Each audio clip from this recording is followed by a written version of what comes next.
Okay, I believe we're live once again. Hi, guys. Just say hello to everybody who's joined us in the stream this evening. So, usual crowd as usual by the looks of things. So, hi to Carl. Let me turn this sound down before I forget. There we go. And get rid of that silly advert. Right, yeah. Hi, Alex DuPont. Hello there. Shinrunner. Hi. Academic Traveller. How you doing? Did anybody catch the midweek streams? We'll talk about that in a second. Alex, hi. A couple of comments from you already there. Guideline 7, hi to you, all the way from Germany. There's an interesting comment before I say hi to everybody. You said that you mentioned this last week that there's somebody on Twitter impersonating me, and you say, hi, Peter. One guy's still impersonating you on Twitter, this time asking ladies if they need help finding a mama-san, but bizarre stuff like that. It doesn't really matter. I mean, he's obviously got nothing better to do and he can't organize his time. And the way I look at it is if you've seen it and you know it's not me, then everybody else is going to know it's not me, isn't it? I don't even have a Twitter account. And you know, when I do live streams and videos, I'm always Mr. Clean. I always try to keep it clean. So people don't know it's not me. So let him get on with it. Probably some sad loser in a room in Pattaya, but let's not waste our time over him. Okay. Munya Can Doodoo, great name there. Hi to you. DM, I saw that it's not the real Peter. Yeah. Did anybody else see that? Apparently somebody impersonated me on Twitter. God, the guy must have a sad life if I'm the best he can do. Yeah. Hello to Ahmet from Turkey. Hang on. Got loads of monitors here. Right. Yeah. Guideline 7 said hi to you. Saffron K. Scott from Chicago saying hello. Hi, Scott. And Seamus Doherty said hello to you. Glenn Hendricks, hello from Toronto. No name. Paul Conlin, hi. Jim A, 1818, hi. Cheers for that. Damon, as always, how are you, mate? We've had a lot of communication this week, haven't we? I've seen your man cave and you've kind of seen mine. So Damon's one of my longest subscribers. He's a Patreon, and we've kind of become friends over the last sort of couple of months or so. So sending each other bits and pieces on video, as you do. Right. Nice motorbike, by the way, Damon. I used to be into bikes myself, but I know enough about bikes to realize that that's something special. Okay. Randy Andy, another great name. Hi, how you doing? Paul Hoskins, hello. Nomad Overseas, good evening all. Tilt, how are you? ABC Def, good evening, Peter. Liked your morning love stories. Always listen to them with, yeah. I mean, quite rightly, somebody pointed out to me once, love stories is kind of like the wrong word, isn't it? Because they all seem to go wrong, more like relationship. But thanks anyway. Juan Carlos, hi to you. How is fish sauce made? It's fermented mackerel still. Oh, God. Franco, how you doing, mate? Not too far. You were coming back from Oxford in the snow, apparently, the other day. Greetings from Greece to Mariku 76. Andy Davey 123. Is that everyone? Hard Tulip. Rich in Falangland. Hi.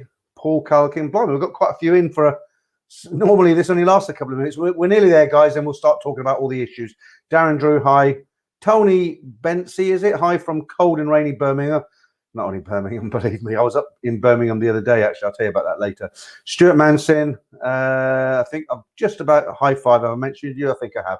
Yeah, okay. So, look, I can't believe it's 2 weeks. I stopped doing the every Saturday night stream.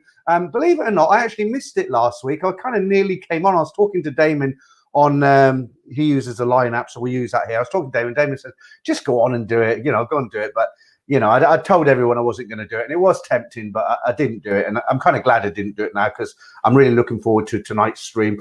Hi to Paige Johnson, just joined us. Lee Hughes, hi to you.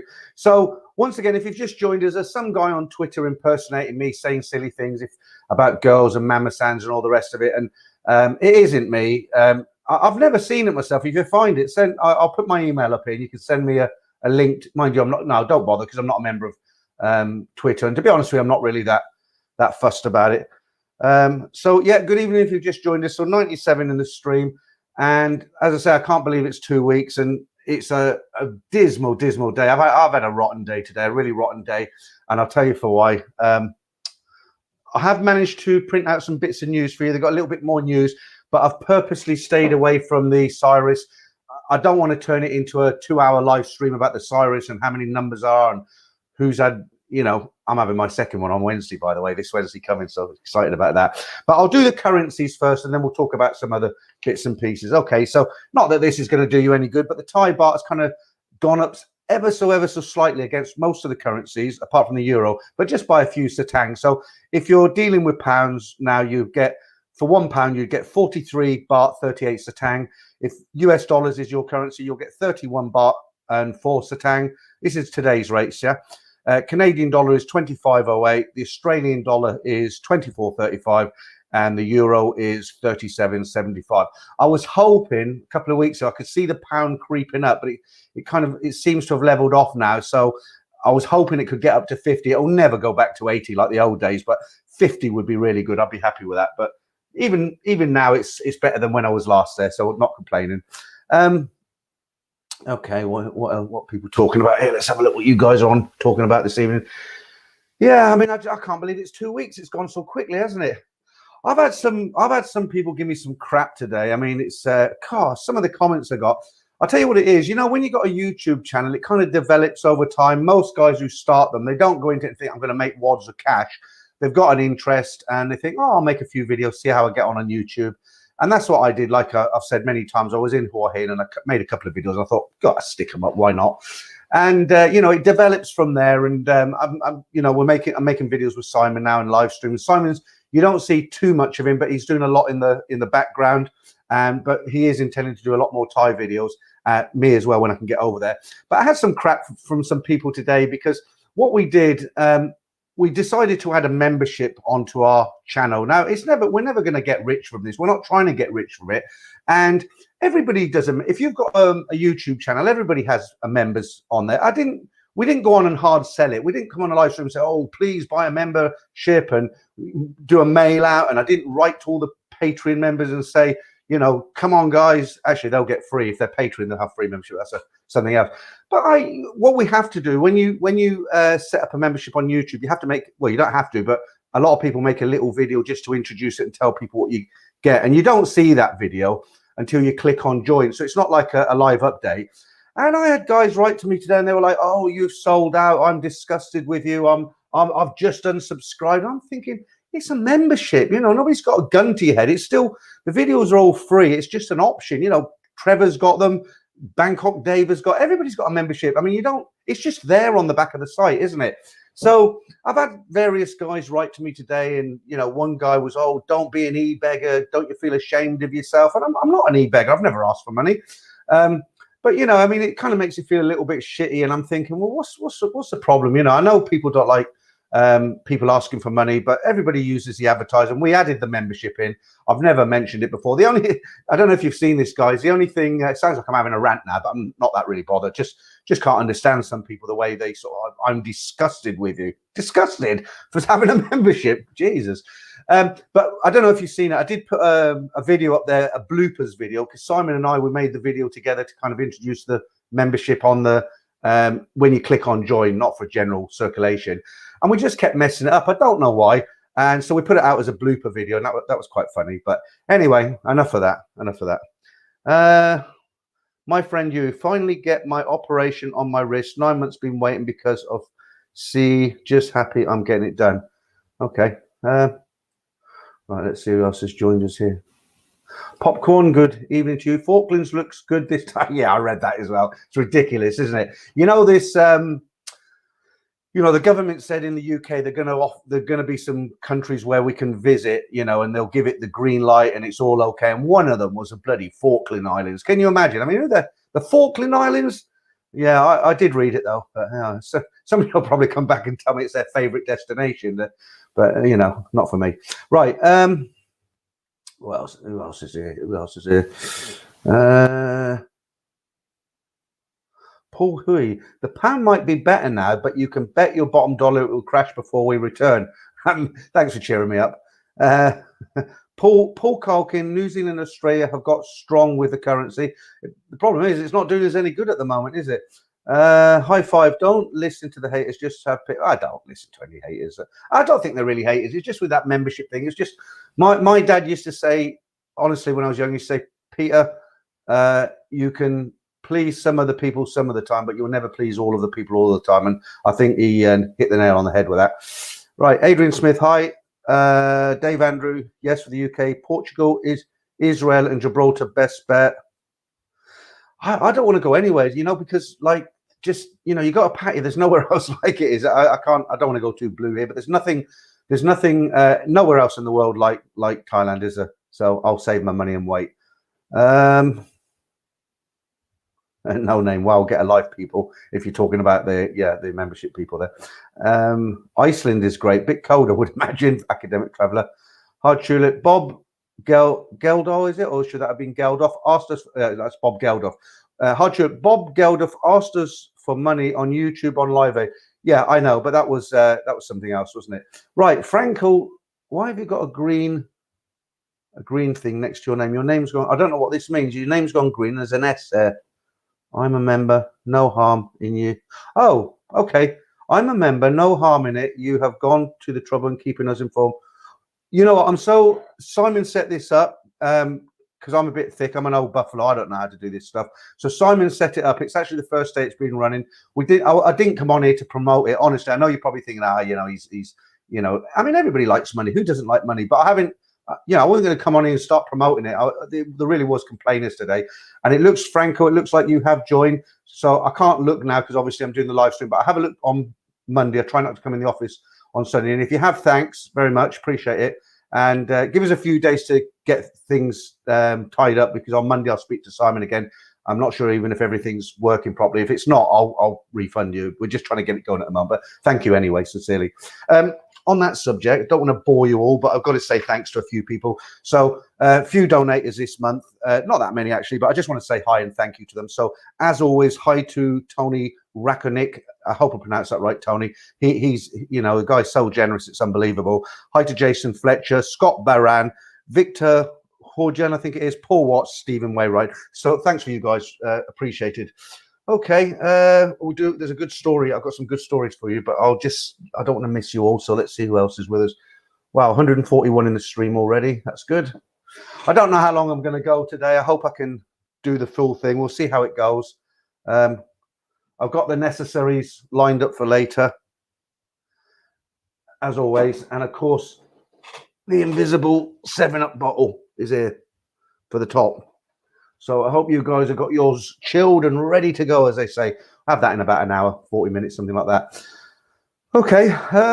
Right, Bob Geldof, we did that bit. Yeah, Paul, it's cold. Academic traveller, it's cold enough here. Yeah, what a day. What a week.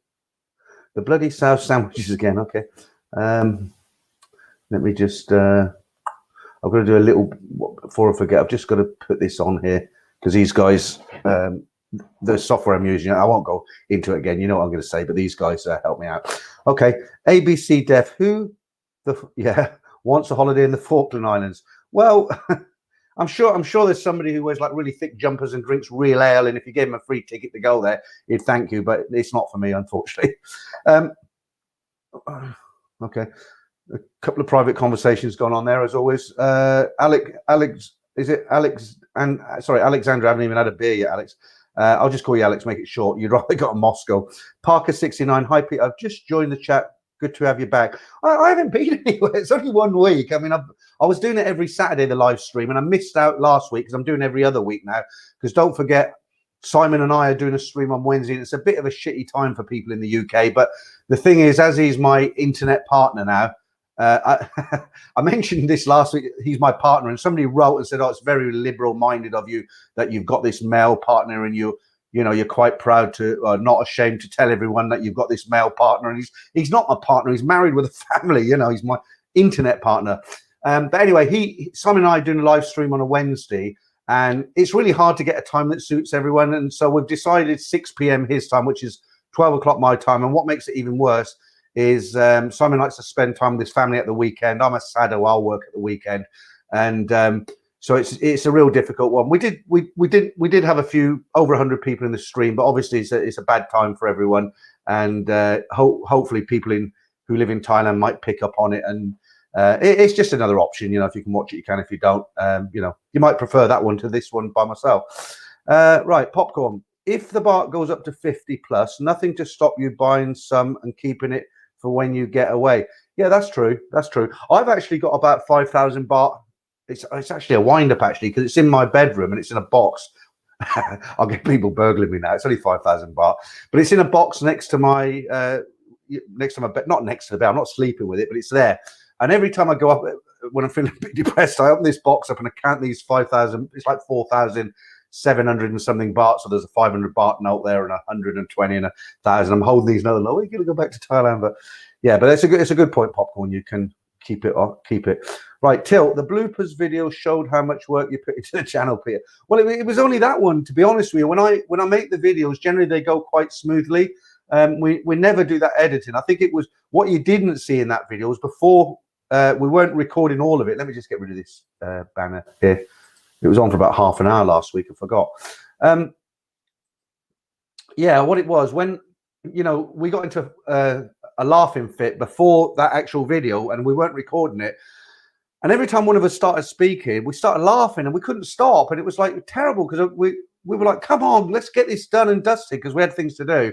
And we're like, yeah, right, we're serious now. Come on, let's just make this video. It's 2 minutes long. Let's get it done. Let's get it up there and it's finished. And of course, you know what happens, don't you? We're there, right, 3, 2, and we burst out laughing. In the end, it gets really annoying, but we got there in the end. But the video you've seen today, that was kind of after the laughter bit. And there was one point I was shaking my fist because I was so frustrated. But anyway. Daz, hi Peter, when do you think we can go back to Thailand? That question every bloody week. We'll talk about that a little bit later, okay? I got a new mic, by the way, because the other one was crackling and cutting out, but it's a real cheapie. I hope you can all hear me. I won't know until I play this back tomorrow, but it's I think it was a tenner or something, but it's I don't know, nobody's written on the chat that I've got an echo or they can't hear me, so I suppose it's okay. All right, Neil Fleet, evening all. ABC Dev, hope the diet is going well, Pete. It's not. I'll tell you about it in a minute. I'm just getting tucked into, at the moment, a delicious curry with a lager. Well, this will shock you. I actually had a curry for lunch, a homemade one. No, the diet's gone tits up. I'll tell you what it is. I was serious about it. I'm 112 kilos now. I should be about 90. I'm really... I'm disgusted with myself. Disgusted, that word again. No, I am, because I should be about 90. 100's okay, but I'm 112, and it's just boredom. And what happens is I say, right, this week, I mean it, Monday, we're going to go for it. And then I have a few beers, and I shouldn't have beer anyway. And then once you've had a few beers, you have a little something in it. Oh, that's it now. And I think what will really motivate me is when I know I've got that ticket, I'm going to Thailand, I'm thinking, shit, it's actually going to happen. 3 months' time, I got the e-ticket. 12th of the month, I'm off to Thailand. I think then I'm going to, I've got to be a handsome man when I'm walking down Walking Street, haven't I? So I've got to get the weight off. But I think that's what will motivate me, and that's my excuse anyway. All right.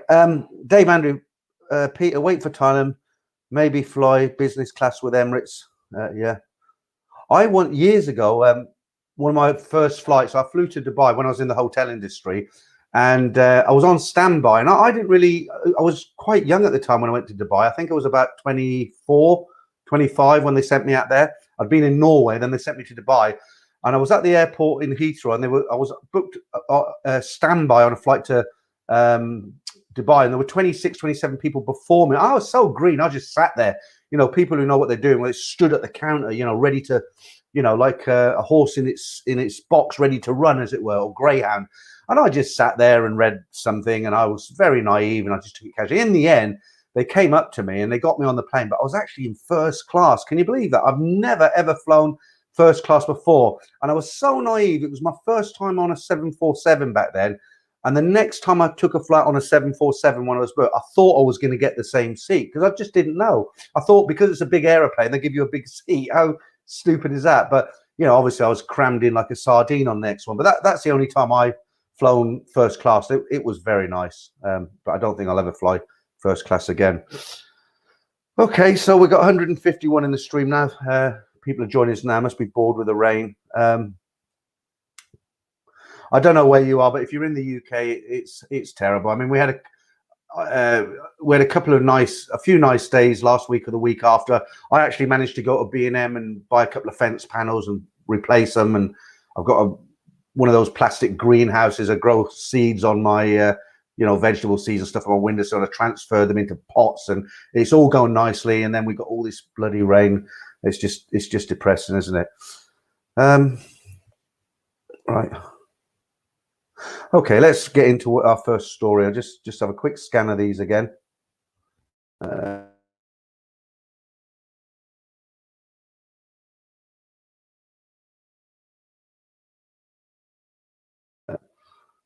Oh, where have I gone? There we are. Right, new comments. Seamus, don't listen. You'll probably always find first class. No, I wish in my dreams. Hard Tulip, I've been on 747 once from Miami to, I'm getting that itchy nose again, only on the stream. From Miami to London in 1995. I bet you enjoyed it. Academic travel. My last flight to Bangkok was Qatar Airways. The flight from Dubai to Bangkok was in Q suites, which I thought was better than first class. Okay. Plastic greenhouses. Yeah, it's got to be done. It's got to be done. Because if you get an icy night, it'll kill your plants, you see.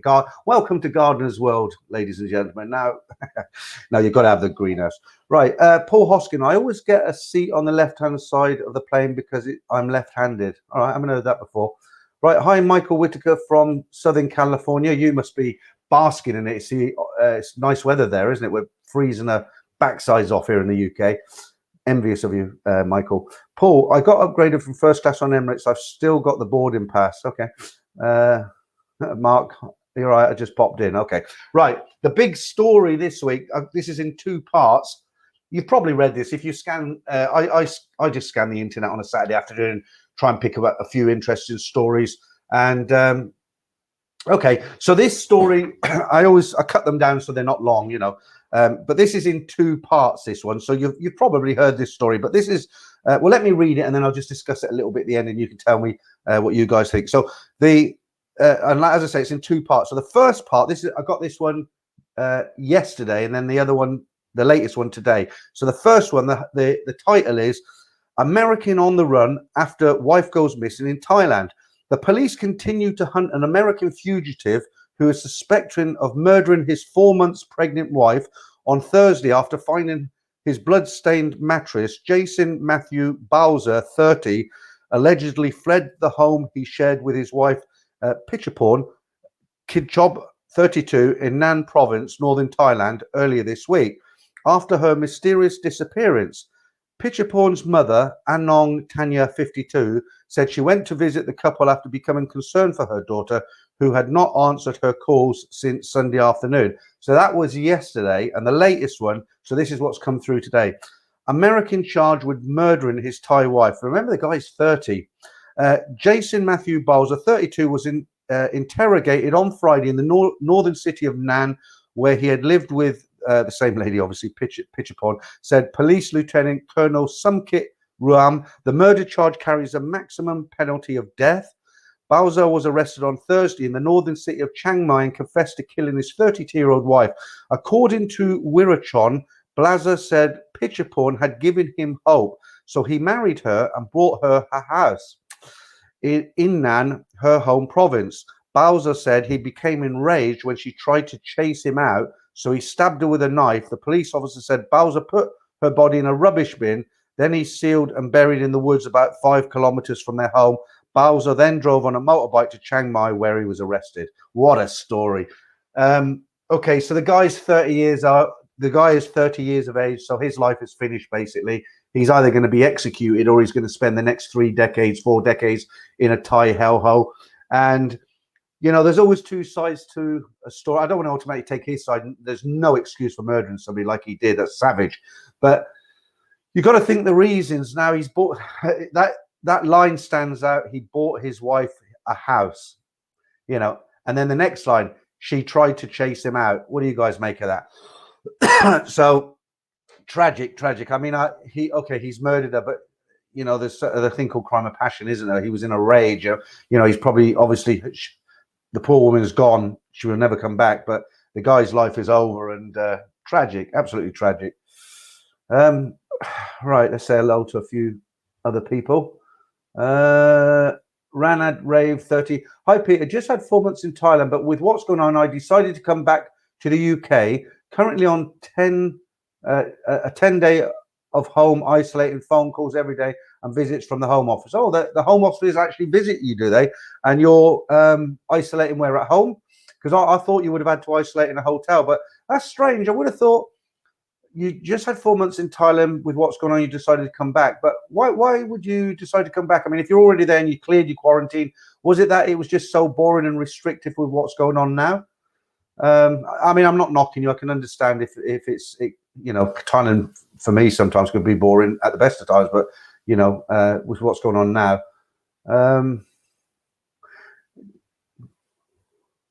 And normally overseas do okay. That's a private conversation. Right, here's one of those names I can't pronounce, but I'll have a go. Kanom Bipang, is it? Oi, oi, torn between two words. YouTube, great to watch. All right, you know what that means. I don't, but hi anyway. Right, Paul Hoskin. It's always the Farang's fault in Thailand. Well, yeah. Greg, I always ask about first class upgrades at the gate at the very last minute. You can get great deals. One of the tricks my friend used to pull on the airlines, he didn't get upgraded, but what he used to do, he used to approach, you know, when you're waiting for the gate to open, you know, huge airport, but you get shuffled along and eventually you end up in a pen, don't you, with a desk and some dolly bird with a microphone ready to, anyway, he's there. And at that point, he normally, what he does, he'll go and have a word with the stewardess or whoever it is. And he says he's got really bad knees and he doesn't ask for the seat where the fire doors are. You know, you've got that extra leg room, haven't you? But he'll be really nice and say, you know, I've been suffering bad knees and the heat's brought it on even worse. And if you can, could I get an aisle seat or somewhere like, and they always put him in that seat. You know, I tried it once and they just said, sorry, the plane's full, but that's just my luck. Okay. Paul Hoyt, have you been upstairs? There's a bar at the back. Okay. I don't know who you are talking to. Right. Hi, Black Bolt. Pete, a very tragic story. Do you know, my memory's so bad that I make these videos generally on, I generally put them together, construct the stories on a Monday. They'll get sent to me and I just do them by, I just take the stories by date. So if I've got half a dozen or 10 stories there, I'll take the one which is the oldest, because that's the fairest way to do it. And then they move up the queue. And if a story is really long, like it was in today's story, then I'll add a small story at the end. If they're quite short, I might put 4 stories, but I try and make the story videos about 30 minutes. And by the time, like now, I can't actually remember what the first story was about. I was just listening to it in the bathroom before I came on here, and it's actually quite a good story. And I like the guy's story at the end, the little one where he's a guy of about 60 plus. He goes into bars, but he doesn't want a bar fine anymore. But he realizes the girls are working. He wants to have a good time. And he just plays games with them and he makes little competitions and he'll give them a 20 baht prize, you know, guess the color of my underwear, silly stuff like that. But quite entertaining anyway. And you remember, you know, when I said at the beginning I had a shitty day because people were sending me comments about membership. I had another comment from a guy, and I'm not going to go and look for it and read it out, but it said something like this. It said, yeah, hi, been watching your channel for a few months now. All your stories are the same. It's getting really boring now. I'm a bit of a younger guy. How about changing the content? And, you know, I'm in England. What can I do? So I just wrote back to him, and I wasn't trying to be funny. I just said, look, if the stories are getting boring for you, my best suggestion to you is go and watch somebody else's channel. You know, somebody who's in Thailand. You know, you've got the CB Media and Bangkok Dave and, you know, all the rest of them. I said, go and watch one of them. And I wasn't trying to be funny with him, but how can I change the content? What else can I do? Does he want me to go and, you know, film caravans, you know, caravan holiday park? This is a nice caravan park, or maybe walks in the woods with my dog. It's not that kind of channel. I tried it once and it didn't work. I made that 35-minute video on Grafton Underwood Airfield, which took me about 30 hours. I enjoyed doing it, but it didn't exactly fly off the shelf. So I'm just thankful for you guys for continuing to send the stories, because without them I would have gone under a long time ago. Right. Okay, good evening. If you've just joined us, we've got 168. Now I'm watching the clock because I'm going to have my first beer in about half an hour. I want it now, but I'm going to control myself. I'll have a drink of water instead. Yeah, that's right, Paul. It was a far story. F-A, far, yeah.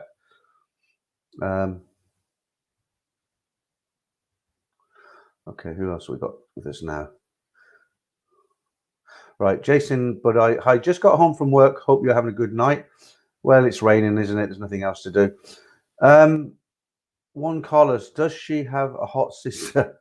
Red Robin, what you talking about? Who died? Huh? Who died? Oh, well, that's a story we done. I'm not going to say it again. Right. Alexander, no one overseas yet. It's a shame. It was fun, the both of them together. Yeah. Okay. So referring to the story now. The house will be in the name as a foreigner cannot have. Yeah, so I mean, if you don't know, most of you guys are old hands to Thailand now, and you know this, you know what's what, and I'm probably telling you what you already know. But as far as property goes, it's different for apartments. But for a standalone house on land, a foreigner can only own 49%. The Thai has to own 51%, which obviously makes them the controlling partner. And if the Thai girl, that if she was a bar girl, and she just decided she wanted him out, there's nothing he could do about it. I mean, he'd never get his money back out of it, would he? I mean, I wouldn't. If it were me, I'd just cut my losses because he's got no chance. But I wish he'd just left now. I mean, it's not funny, I know, but poor bloke, poor girl. Hi, Thomas Morrison. Hi to you. Greg, self-control is highly overrated. Drink up. All right. No, because what happens, the first stream I ever done, maybe it was because I was a bit nervous. I started from like 5 minutes into the stream, and by about an hour and a half, I could feel myself starting to slur, and I had to cut the stream a little bit short. So I don't want to be like a drunk on here. Mark, hurry up, get the Cronenbergs out. Paul here, Norman overseas business class on Emirates is amazing. Plus, you get a show for the lounges. Yeah, I mean, Emirates is a good airline, is it? I don't fly them these days. When I was in the hotel industry, I had quite a few flights with Emirates. They are very, very good. Even in economy, they treat you well. They were one of the first aircraft to have the small TVs in the back of the screen. Going back now, show my age, but originally when I was flying, when they used to show movies. They had the big drop-down screen that was in the middle, and if you were near the back, then it wasn't really very enjoyable. But Emirates have always been good. But talking about, going back, the flying, when I first started flying, when I was in the hotel industry, I mean, I can still remember I went to a place called Zaire in Africa, one of the 5-star hotels there, and I met this guy at the airport. And it's like in an airport, you get talking to someone, and he was a young guy, I was a young guy, I think I was about 24 then, and we struck up a conversation. We were having a few beers, and this guy had a bottle of Red Label with him, and I can't remember how long the flight was, but it was at least 6 hours, maybe 8 hours, I don't know.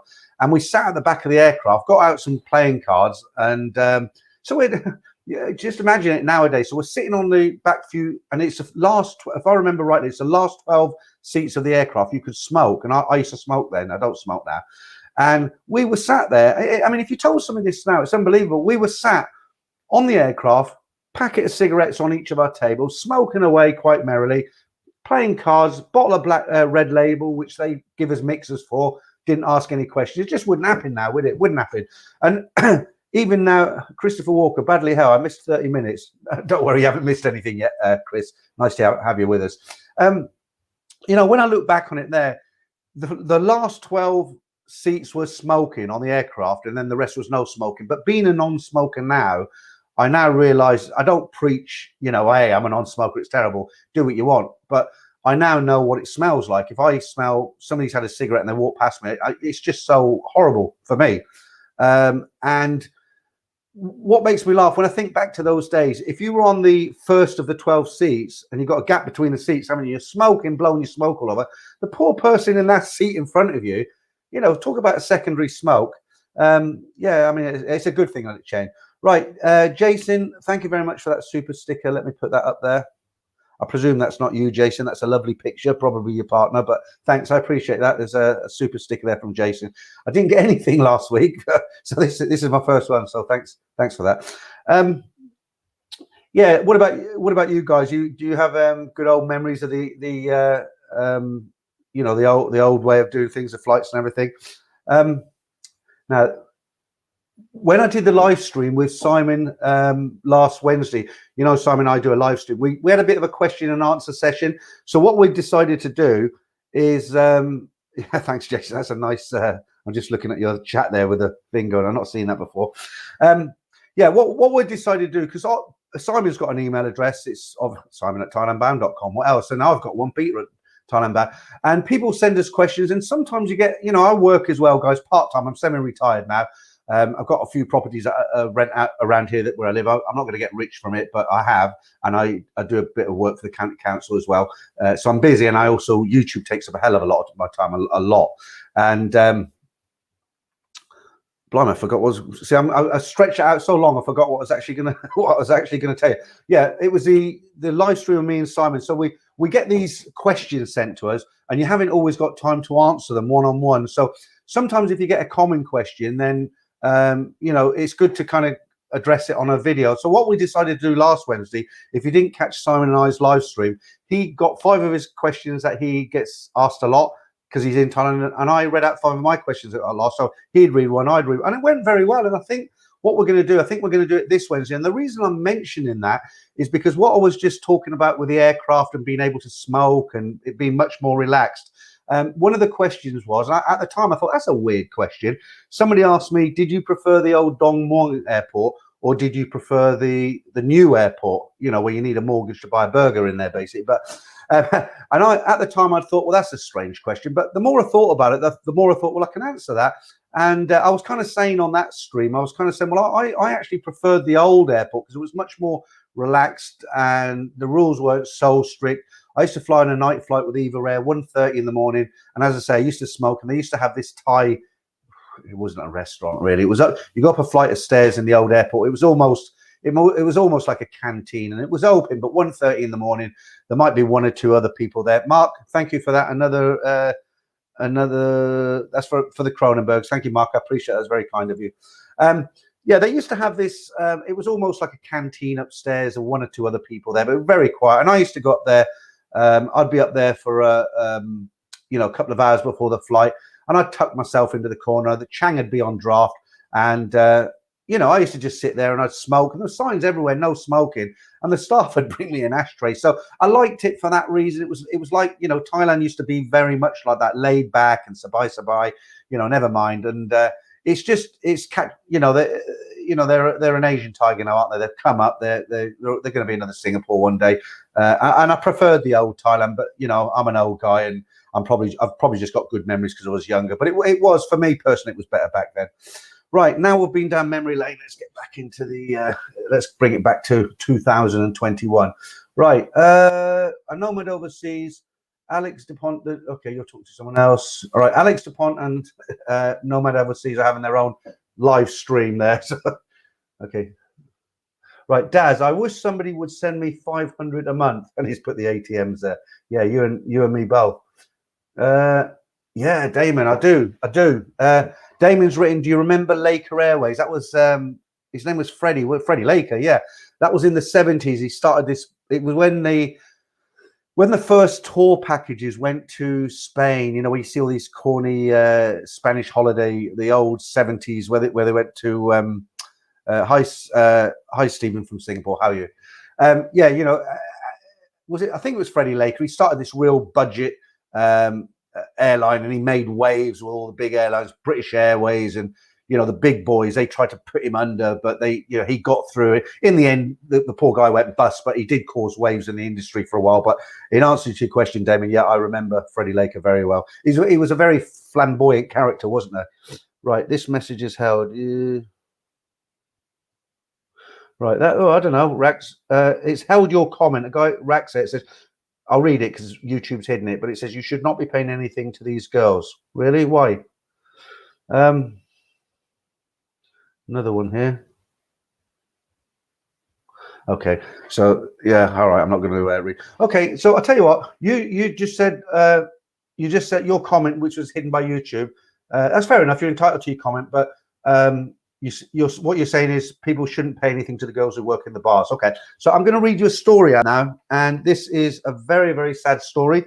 And you might say I've got a bit of a soft heart, but it's a good time to read it out since you've written that comment. Right, here we go. And I just pulled this off the net today. Okay, right. Pattaya homeless population on the rise after a year without foreign tourists. That's us guys, right? More people are sleeping on the streets in Pattaya. Even some women who work in the bars in the city's red light district are setting up tents in the empty bars to sleep at night. How sad is that? The lack of foreign tourists in Pattaya, a city that was named one of the top 20 most visited cities in the world back in 2019, with 10 million foreign tourists, 10 million, I didn't know that, had led to the closure of tourism department business. Many have lost their jobs and some have lost their homes. Some women who worked in the bar returned to their homes in rural provinces, but some stayed in Pattaya. The owner of a local bar says she allows many of the now unemployed girls who worked in the bar to set up tents and sleep in the bar. She allows many of she allows them to sleep in the bar, and she might have to close down the bar and evict the girls. She's calling on the government to offer more aid to unemployed workers during the pandemic. So, I'm not criticizing what you say, but you will. Thank you, Christopher Doyle. That's very kind of you. Thanks for that. New member, brilliant. Thank you. I've just set. I'm going to talk about this in a second. But if you just joined us, we've just set up the membership today. I'm not going to force it down your throat, and I don't really know how it all works yet because Simon set it up. But Christopher, we'll get back to you on this. But thanks very much. Okay, so these girls. Like we've said lots and lots of times, for us, it's a holiday, it's a vacation. You probably live in a nice house, you've probably got a job, you go on holiday to Thailand, you have a nice time, it all goes tits up and you come back, don't you? And these girls, they're sleeping in the bars, in tents no less. And, they've all got families and they've got children. And I don't know. Maybe I've got a bleeding heart, but I just think it's so sad for all the Thais, actually. And there's such a knock-on effect as well, because you've got to remember everything. It's not just the bars and the girls. It's everything connected that makes Pattaya work. So you've got the taxis, the tuk-tuks, the motorbike guys who take you home at night, all the 7-Elevens that will be empty now.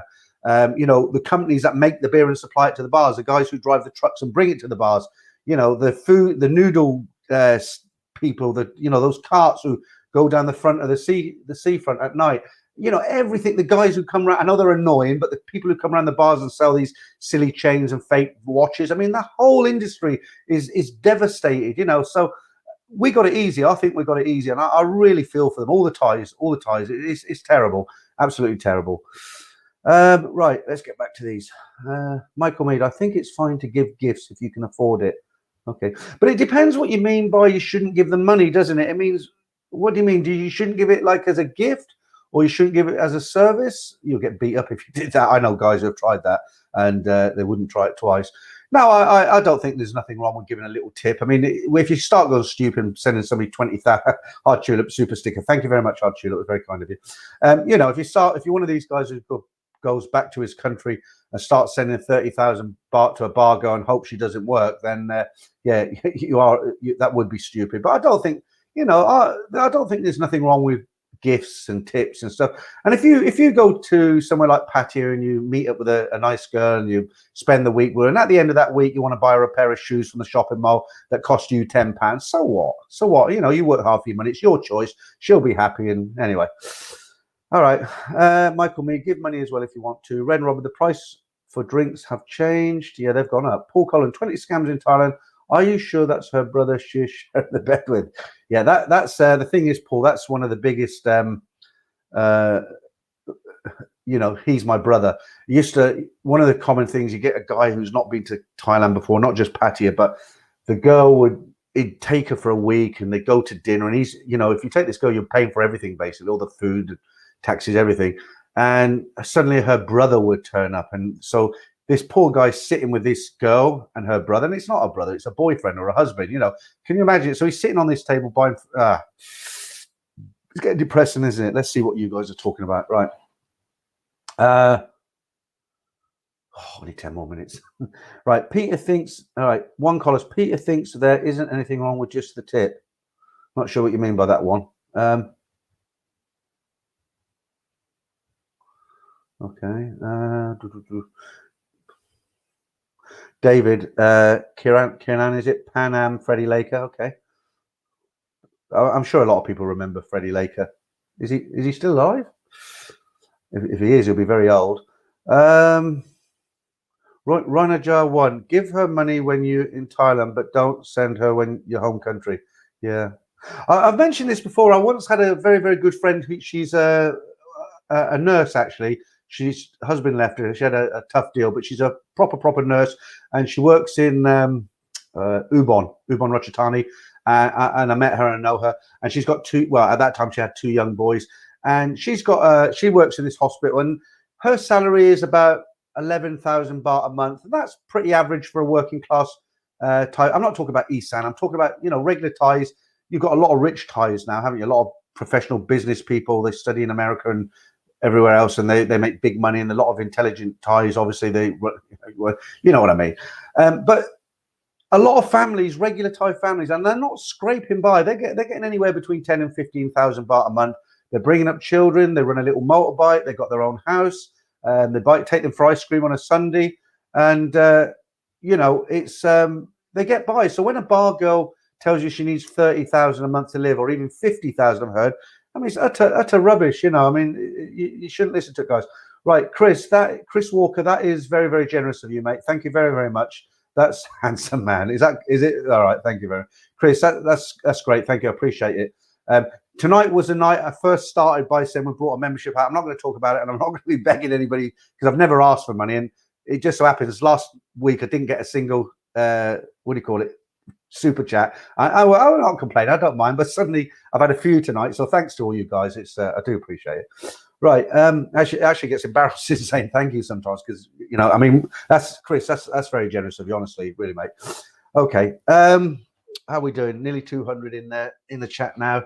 I got 3 screens. I'm just trying to work out which one's my best. I've just added this one. Is the cable long enough?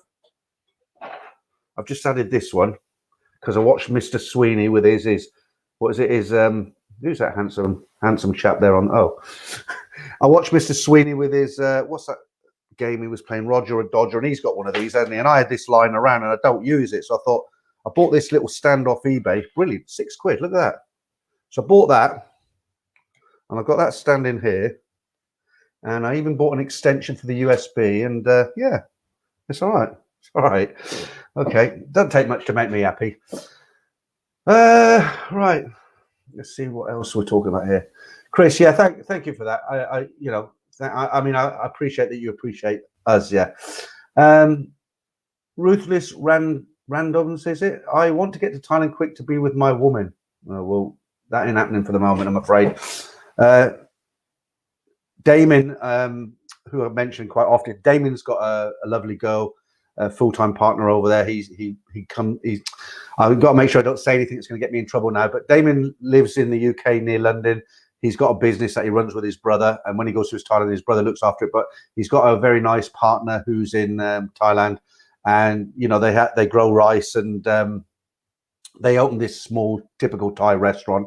And he sent me some photographs the other day. There was a storm, and it all got bloody ripped to shreds. This restaurant, it's not open, I don't think, but it's it's all. It's a little restaurant for his missus, for his partner, and it just got totally trashed. And he wrote to me, he said, "Look at this." He said, "What the hell? What else can go wrong this year?" Tragic. Right, high five. Would you send money to a working girl you met in a red light area in Holland? Yeah, but they probably can't tell you such a good story like the girls in Pattaya. They're really good at it. They wouldn't convince you the girls in Holland. I've never been to Holland actually. Alexander Dupont. Interesting fact, there is 1.4 million more women than there is men, not including gays and ladyboys. So the gap is even wider. I didn't know that. Okay. Right. What else are you guys on? Right. It's not quite an hour. It's going to be done. I'm gonna. Shall I or shan't I? Yeah, I'm gonna have a Kronenberg. Right. Got a pint glass. What are you guys drinking? Normally about this time I'll have mine. I'll say, what are you guys drinking? And you flood me with I'm drinking this, I'm drinking that. Here we go. Yeah. And I know what the first mouthful is going to taste like. Here we go. Look at that. The amber nectar. Do you know, I bite my nails and it's embarrassing. I've done it since I was a kid, and I tried to stop biting my nails. And I did it a couple of times, but I do it when I don't realise. And it's like, I don't know, I wish I could find a solution. Does anybody know a solution to stop biting nails? I've tried those painting things on your nails and stuff, but you actually forget, and you're sitting there watching TV, you stop biting your nails. And it's horrible because I'm not a vain person, but it's just ugly, isn't it? So I'll just let this go down before I put the 7 the invisible 7-Up inside there, the top. I like to put a little bit of lemonade on top, just takes the edge off. All right. See which was the latest one here. Right. Paul Hoskin, that's what the girls talk about in the bars, how to get money out of you. Well, you know, you can't blame them really. You've got to do these drinks there. David on the cider, David Andrew drinking Thirsty Cross cider, as long as it's not that lightning stuff, you know, you see the old winos drinking. Hard drip, I'm having a Carlsberg Elephant. Christopher Walker, yes. Stick to, okay. Invisible 7-Up returns, it certainly does, Mark. Yeah, now I forgot what I was on about again. God, my memory's getting terrible, but I'll tell you what, I'm not going to forget to put this on top. A nomad overseas, blimey. I don't know what's going on tonight. This is for the little pork pie and the Kronenberg. I might have to wait a little bit back because I don't eat pork pies, but I do appreciate the beers. And I don't know what's happening tonight, but it's actually quite a few guys sending these super chats and makes up for last week, actually. But thank you. Thank you very much. You know, when I do these live streams, sometimes I get this really nice girl come in. She lives in Thailand. Her name's Francesca. And I'm always happy when she comes in. She only comes in for a couple of minutes, but I'm always happy because I don't think I've got any women watch this channel. And it'd be nice. It's not a Mongoose channel, really, is it, guys? We just talk about everything. And it's like, it would just be nice to have a few women come in and get their perspective on everything. I've seen Pattaya Pryor. He uploaded a video recently, didn't he? But I think it was a remake of one of his old videos. But I just love his videos. If you haven't watched him, go and have a look. He only made about 12 videos, and he when he goes to Thailand, he filmed on the plane. I think he was in first class, and when he's eating, he's always eating in like real nice places. He doesn't eat, you know, he's not the sort of guy you're going to find in one of the food courts, you know, what Terminal 21, for instance. He's always on looking over from a balcony on the sea or some real nice restaurant, and so he does it very well. But he uploaded a video a few weeks ago, and he's just got this style. He comes across as very drone and depressed, but I don't think he is. It's just but he you know, he's a good guy. I'd like to meet him one day if we ever get back. Right. Just before I take that one, Damon, he was a non-drinker, very rarely, maybe a drink at Christmas, and I told him about the Kronenberg and the 7-Up, and he's always sending me pictures now of 7-Up and Kronenberg, and he says, one of the first streams, he said, I don't drink, I'm having a cup of tea, or something like that, I think. He's just sent me a message. I'll put it up for you guys to see. I hope I haven't, I hope this isn't the slippery slope for you, Damon, because if it is, it's my fault. Oh, that's good. Right. It's just taking its time to come up there. Yeah, well, he's just said he's on the Kronenberg. There you go. Okay, right, that was very nice. So I've just seen Mr. Sweeney's name somewhere. What are we? Oh yeah, here we go. Your invisible 7-Up is as famous as Ed's pork pies. Yeah. Well, what it is, it's because they put it in a green bottle, and you know, because to get this really nice picture of Pattaya behind me, it's done with a green screen. So you've got to have it green. So of course, if you introduce anything green into the picture, it will disappear. And I remember in the early days, I made a video and I had to do it twice because I was wearing a green shirt and I didn't think anything of it. And when it came out, all I could see was from here and my arms. I couldn't see. It was like I had no body. It was strange. But look, see, so the 7 is white and the up is a red circle with white. So you see that, but you see the rest of it is green. So you don't see anything else. So it's called the invisible 7-Up bottle. No, there. Right. Okay. Sweeney is a man. he's on strike at the moment, isn't he? He's not making any. He's not doing any live streams for the moment.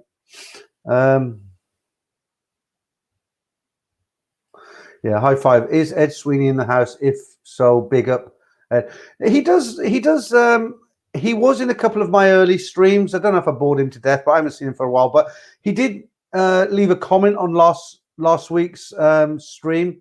Let me just yeah, I don't lose my place there. Yeah, he actually, the live stream, like when the live stream finishes, it stays on YouTube and it stays there like a video. So and the chat, so if somebody watches it in America in 6 hours time, even though we're all asleep, if we're in the UK, it still looks like a real chat because the chat's going and it's like it is now. The only difference is they can't come into the chat because it's finished. Excuse me. But Ed left me a message last Sunday morning or Monday morning, and he was kind of saying he'd enjoyed that stream. So he is about, and he hasn't disappeared forever. He did say he was just taking a short break. Black Bolt, Pariah is great because of his intellect. He's clever and the editing is fantastic. Yeah, absolutely. Couldn't agree with you less. No, that came out wrong. Couldn't agree with you more. Yeah, his videos are good.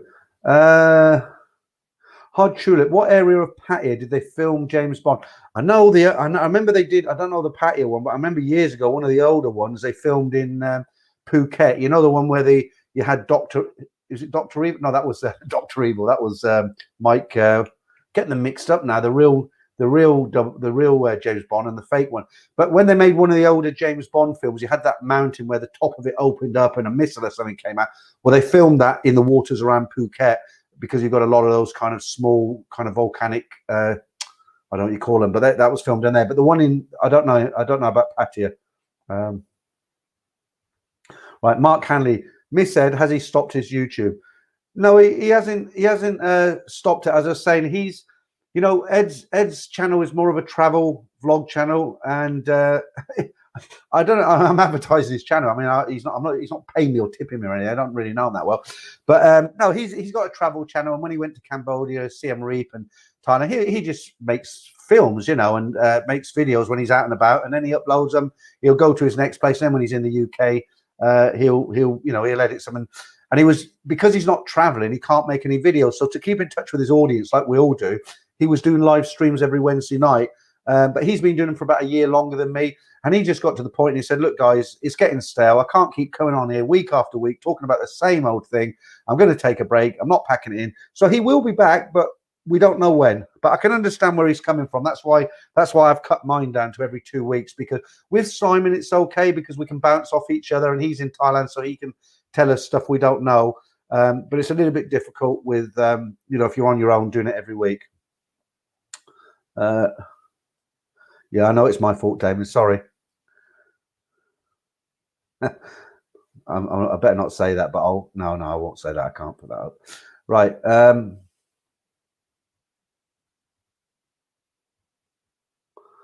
Okay. I got to try and get the comments that you're actually writing for everybody to read, but there's a few private conversations going here. Mark, why did Ed stop? Okay, so I've just explained that. So he hasn't stopped. He's coming back. Right. Okay, Damon, thank you.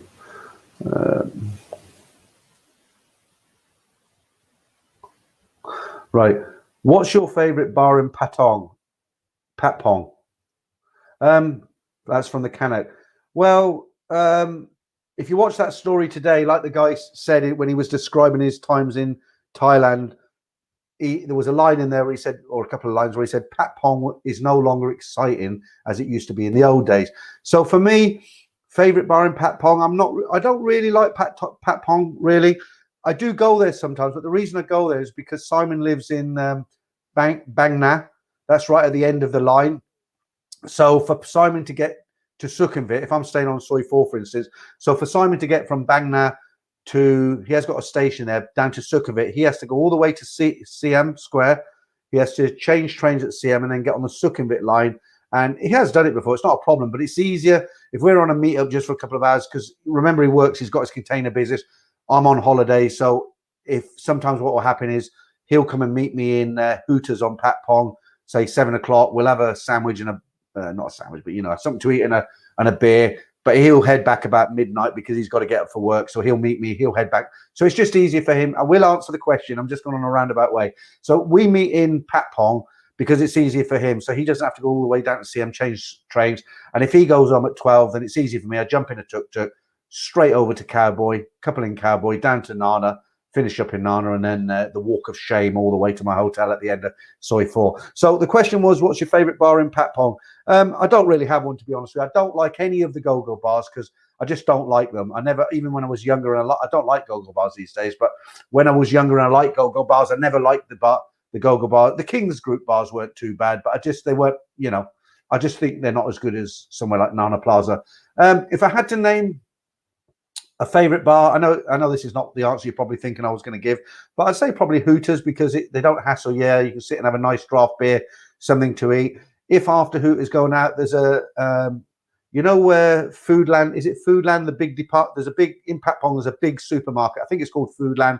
Well, if you come out of Foodland's front door, there's a small soy that cuts across, and then you're in the market of the main Pat Pong one. Well, there's an outdoor bar there with a snooker table. That sometimes there it's quite relaxing earlier in the evening. So, hard tulip, is 7-Up racist? We won't get into that. Right, David Salisbury, have you done the exchange rates tonight? I did it right at the beginning. I'll do it again just for you, but I'm going to do it really quick. I won't do the Sedang bit. I'll just do it really quick. Sorry if you've already heard this. So exchange rates today, pound, you'll get 43.38. US dollars, you'll get 31.04. Canadian dollar, 25.08. Australian dollar, 24.35. And the euro, 37.75. Of course, you can find that out for yourself on the internet, but it's easier, isn't it, if I just read it out? So there you go. But it won't do you any good because you can't go there at the moment. Right, we'll just hit 201 and we're an hour into the stream. And good evening, welcome. And if you've got a drink, cheers. Oh, okay. Let's go through some of your comments, see what you're talking about. Right, Daz, losing face. Can you explain, please, Peter? Yeah, okay. So I'm going to bore the guys already know this. Face, I'll give you a short version. Losing face, you shouldn't make somebody lose face in Thailand because they don't do it to each other and it's considered very bad. But a good example, say, of with Thai people, they don't tend to argue because the one who loses the argument will lose face. That's why they smile at each other. So making a Thai lose face, for instance, is if you prove them wrong. You know, in your own country, for instance, if you're in a restaurant and they bought you the wrong bill and you're in the middle of this crowded restaurant, you say, look, this is wrong. You've added something on here. This shouldn't be here. And of course, that waiter in this country will say, no, that's absolutely right. And then you tally it up in front of them and you're right. And you say, there you are, you're wrong. So that person has lost face. That isn't a problem in Europe. But in Thailand, that's not how you'd handle it. You'll do the same thing, but you wouldn't in a crowded restaurant say, hey, you're wrong. Look at this. And then prove them wrong and other people hear it because they've just lost face. And it's very serious. How you'd handle it in Thailand, you would go over to the counter and have a quiet word with them, say that I'm sorry, but I think you've made a mistake here, and show them and let them look at it, take it in, absorb it. And then they never admit that they've made a mistake. They won't say, oh, yes, I've made a mistake. They'll just go to the till and give you the money and say, sorry, but that's basically losing face. You could say it's like embarrassing somebody. If you've not been there before, you probably think, well, that's a bit silly, but it's not. You've got to go there to experience it.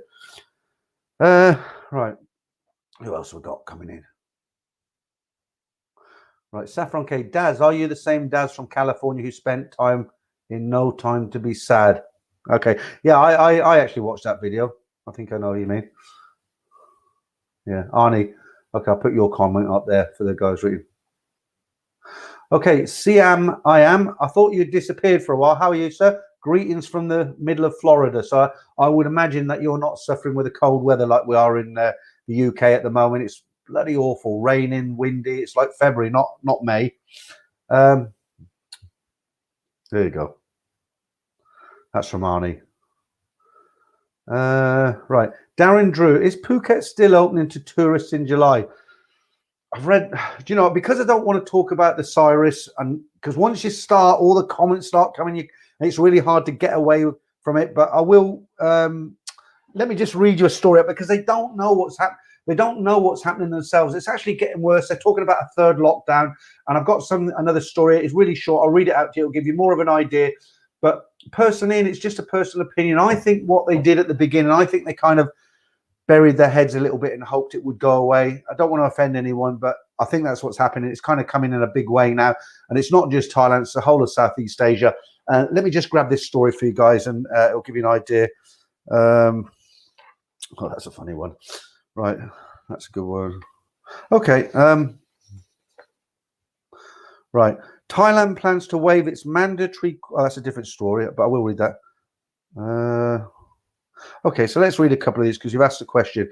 Right, so this is all about the Cyrus. Right. Thailand plans to waive its mandatory. This is all the information I can find out for you.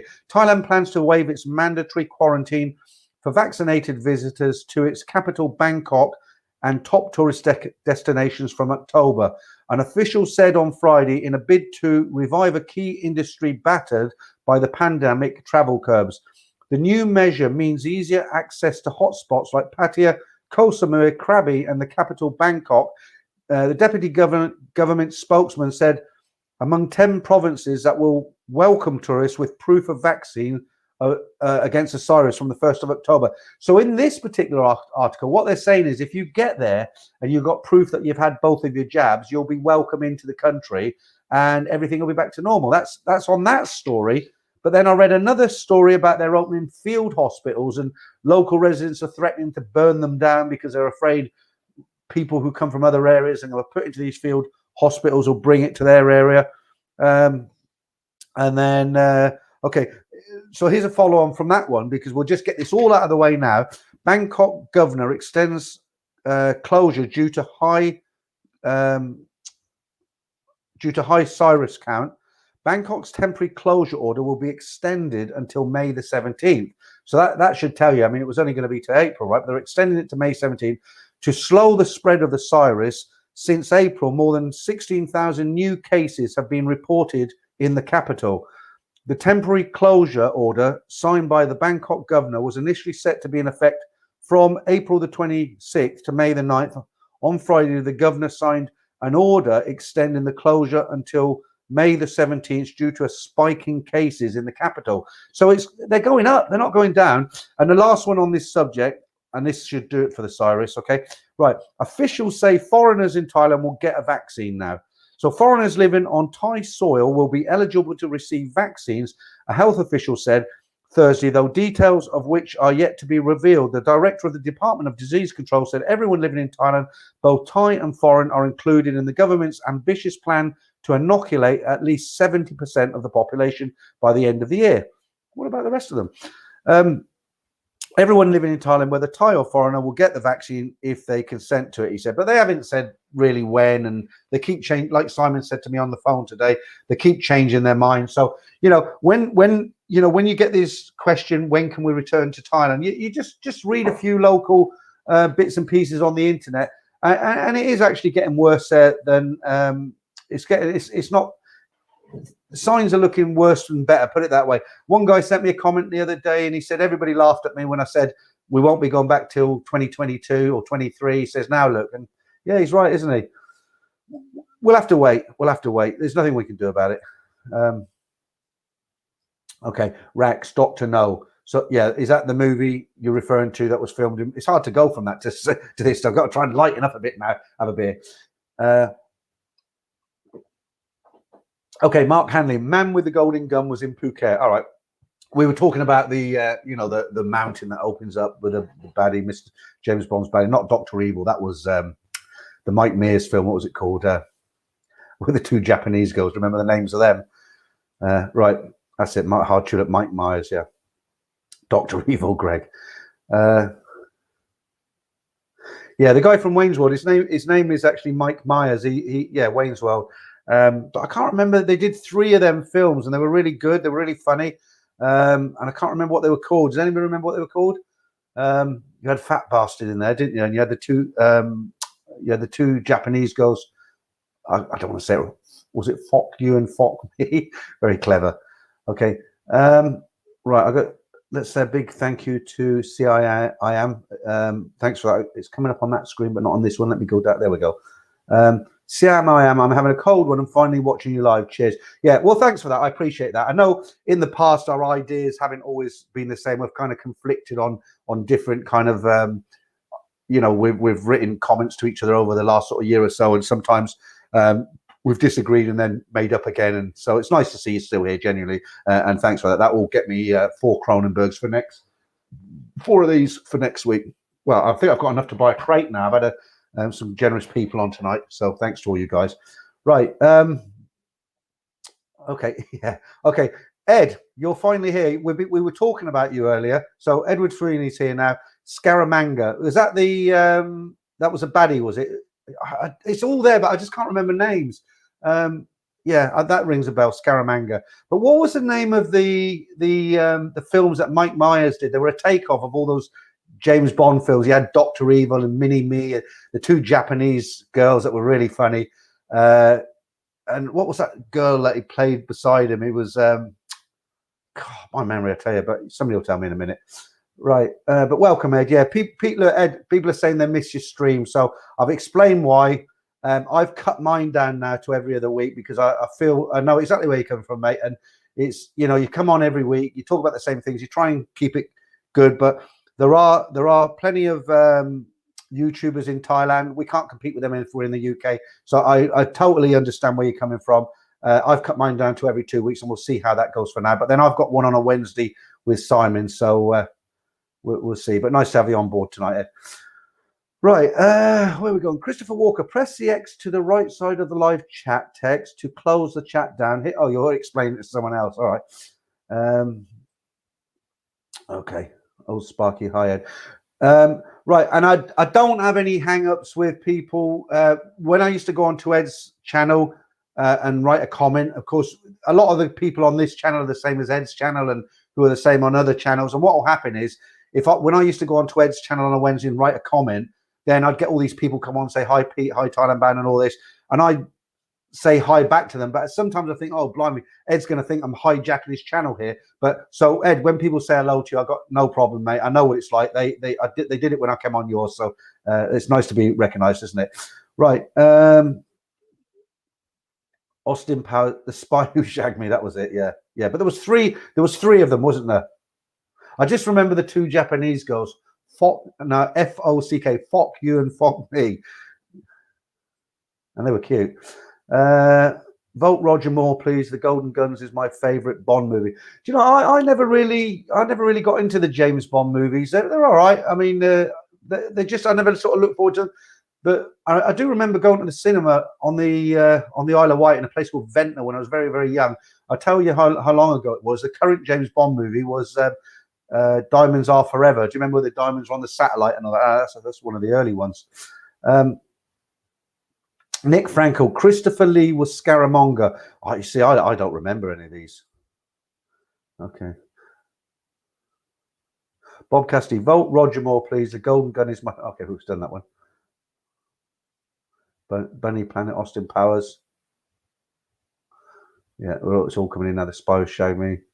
Right, Paul Hoyer, Edward Sweeney. Hi, Ed. I see pork pie sales at Lidl have dropped. Yeah. Okay, you're all coming up with the same one now. I'll put that up on screen because I don't want to say it too many times. But well, there's no harm in saying it. They named the movie after it, didn't they? Oh, is that coming up? Yeah, that's from Tat Told. Yeah, that was it. Academic travel. Let me put that up there because that's what I was trying to say. I just don't think I pronounced it properly. Okay. Okay, Alexander Dupont. I don't know what you're obviously talking to somebody else. I'd love to know what this is about. The temptation must be high, especially since they're often closed the red light area and thus seeing the hustling. I should stay longer than an hour. Okay. I don't know what you must be talking with somebody else about that. Right, Taxi to Lao, are you going to be doing subscribers question sessions with Simon again? Yeah, I am. We are. It went very, very well last week and last Wednesday. If you've just joined us, as I say, Simon and I stream, we did a question and answer session because Simon's in Thailand. I did 5 questions, he did 5, and people seem to like it. So obviously we can't do it every week because we're eventually going to run out of questions. There's only so many questions you get. But another thing we're going to do is I keep saying we're doing it and we've got them all printed out. We just haven't got around to doing it yet after introducing all the other stuff. And that's a review of, at the moment, 33 other Thailand vloggers YouTube channels. We're going to review them. We're not going to say anything bad about any of them. We're just going to discuss each one briefly, get some feedback from you guys. And I promise you we will be doing that. We're just, we've got a bit of a backlog at the moment. Right, Ed, they show that Bond movie on the tour buses around Krabi. Yeah, well, yeah. I was very lucky one year. I used to have a friend. He was quite wealthy. Funny enough, I met him in Lucky Luke's, believe it or not. He's dead now. I went to his funeral in Bath about 10 years ago. But he was, I was coming back from Pantic Plaza one day and I used to, I was making websites, we're playing around and making websites. And I went into Lucky Luke's about 2 in the afternoon, and he was sat there with a book, How Do You Write HTML? And I was like, what do you need that for? And you can use, we were using Netscape at the time. And he became a very, very good friend. And he was a very wealthy guy. And it just so happened he had a yacht moored down in Phuket, like you do. You know, I was gobsmacked, you know, my friend's got a yacht. And he took me and another guy out on it one day. We sailed round, you know, he's got the full, I don't know what you call it, but in the UK, there's some, you do, obviously you do a test, you get trained to skipper a yacht or whatever they call it. And then you get some kind of a master certificate so that you're safe to go out onto the ocean. You can't just jump in a yacht and go for it, you know. And he had all that, so he was fully qualified. And he took us out on this yacht a couple of times.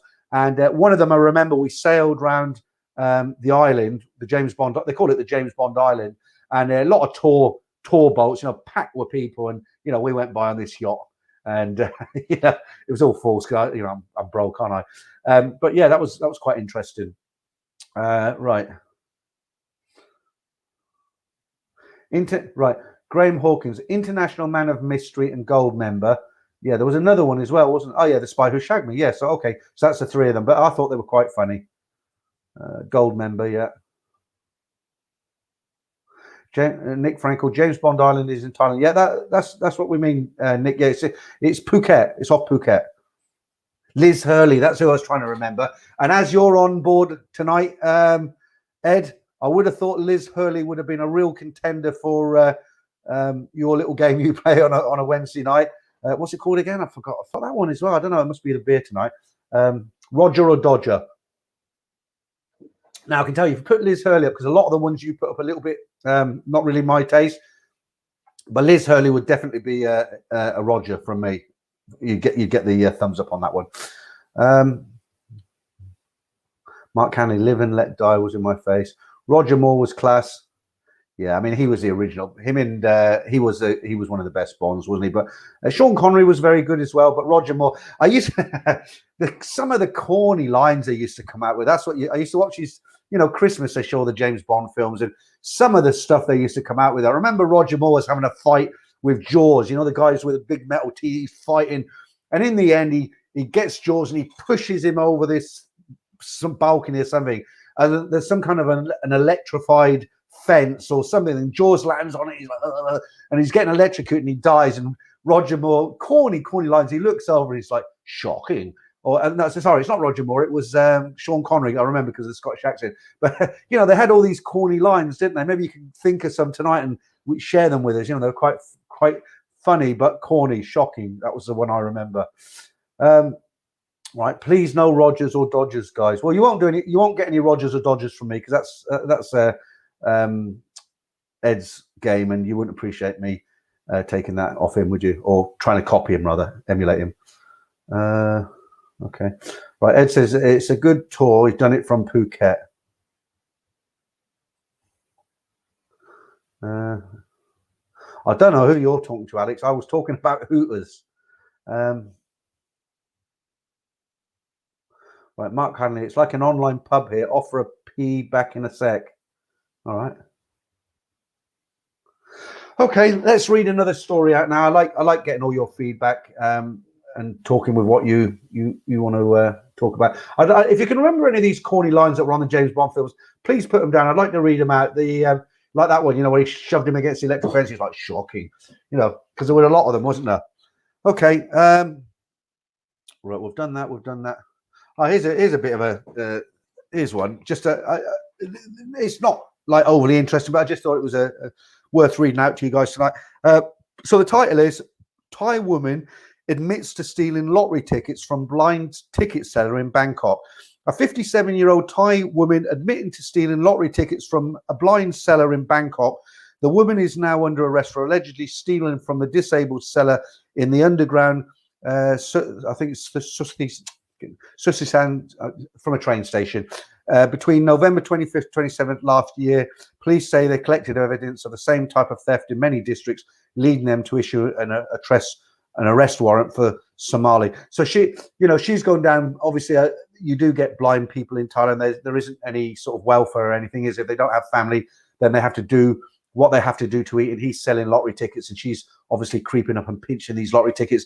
And it's a bit despicable, but on the other side of the coins, it's very easy for us to point the finger and say how bad she is, but she's probably starving. You know, she's probably got no job. And I'm not trying to justify what she did. It's terrible, isn't it? Because he's blind, but it's so hard to point the finger and you don't know all the circumstances. So, okay, so we've done that. Here's one that might make your ears prick up. I'll save that one for the end. Right, here we go. Right, so the title on this is Monk Suspected of Running Off with 70,000 baht in Donations. Do you remember the last one about the monk? He asked, that I read to you, he asked a 16-year-old boy came to the temple, could go and get me some food, and the boy was hot and he didn't have much gas in his bike, and he said no, and the monk kicked him in the head.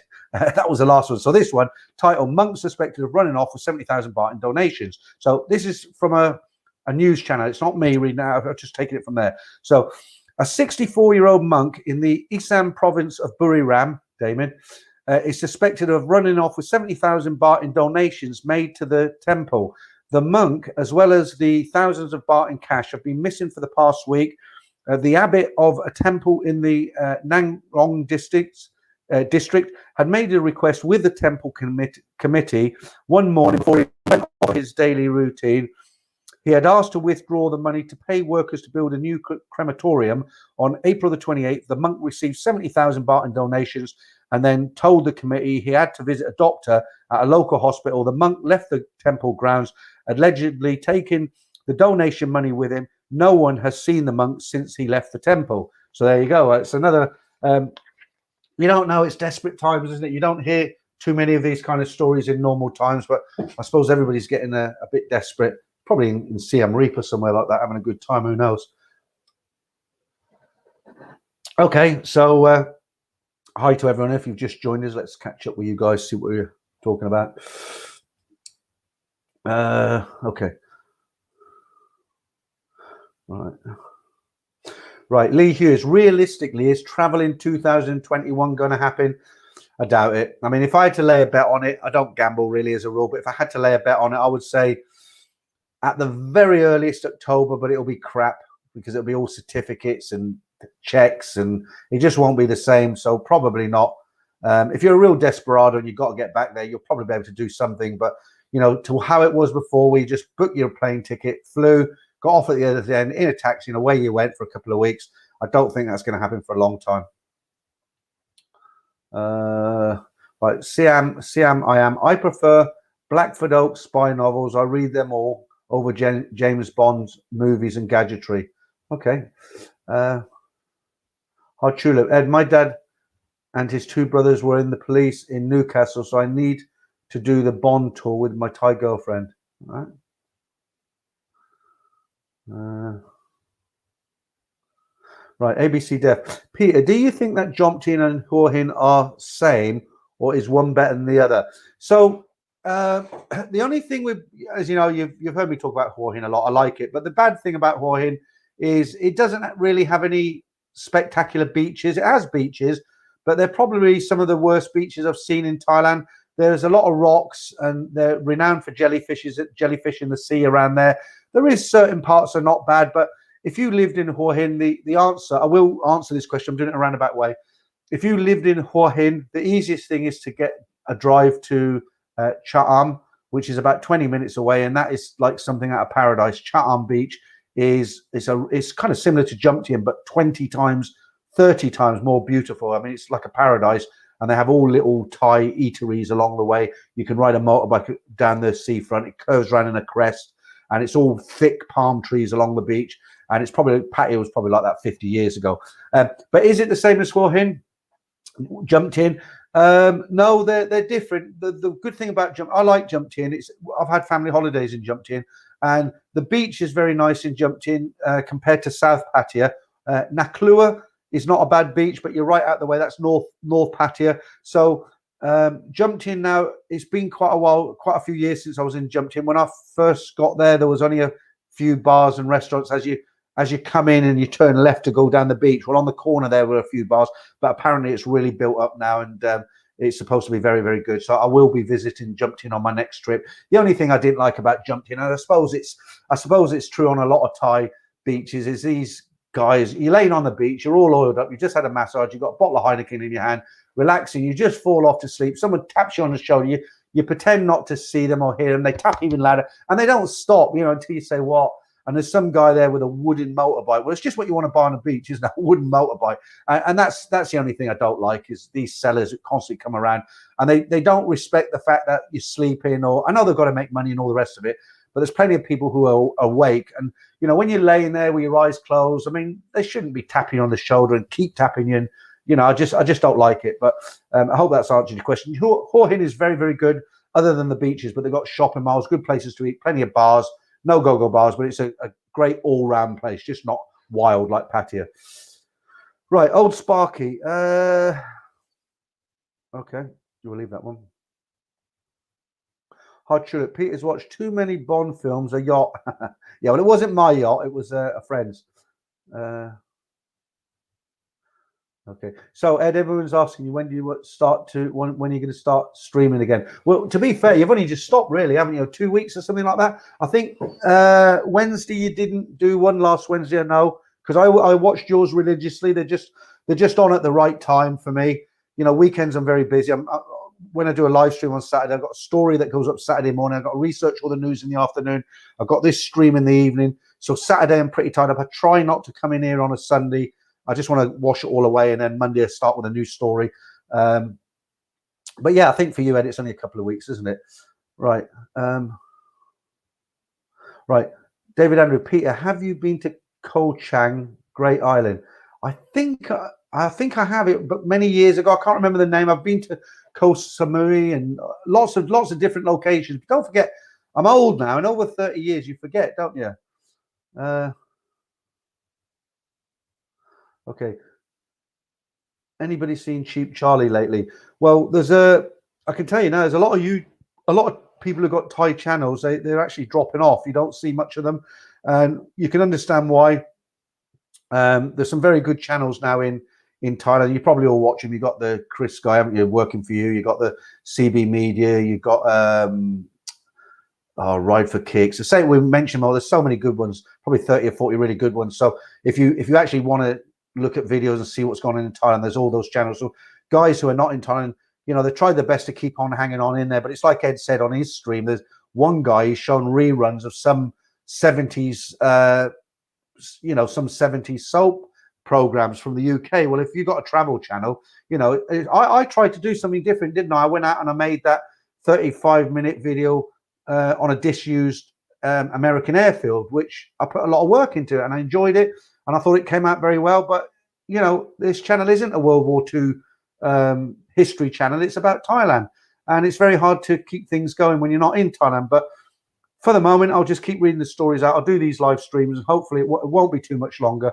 And Chris Doyle, hi, another new member. Thanks for that. Nowhere is safe from the street hawkers. Well, I don't mind them, because they've got to make a living, and it's easy for us to say, oh yeah, they're really annoying, go away, I want to drink my beer. I don't mind them. But the only time when they really wind me up is when they don't let you rest. If I'm sitting in a bar having a drink and a couple of kids come and trying to sell me a pack of chewing gum, I'll pay for the chewing gum, but I never take it. I get these I know they're all little stories about run by the mafia and all the rest of it, but at the end of the day, they're still little kids, aren't they? And they still want to go back and show whoever it is that, look how well I've done, and get a pat on the head. They're children, right? So whether they're run by the local gangsters and mafias, I don't care. If they come to me and they're selling flowers, I'll give them 20 baht for a flower, and I'll take it and give it to them. That makes me sound a bit but you know what I mean. And if they're selling chewing gum, I'll buy it, but I won't take it. And there's nothing wrong with that. They're trying to make a living, and that's how it is. But on the beach, when you're sleeping and you really want to sleep, it's lovely, and they come tapping on your shoulder. I don't like that. I'm really against that.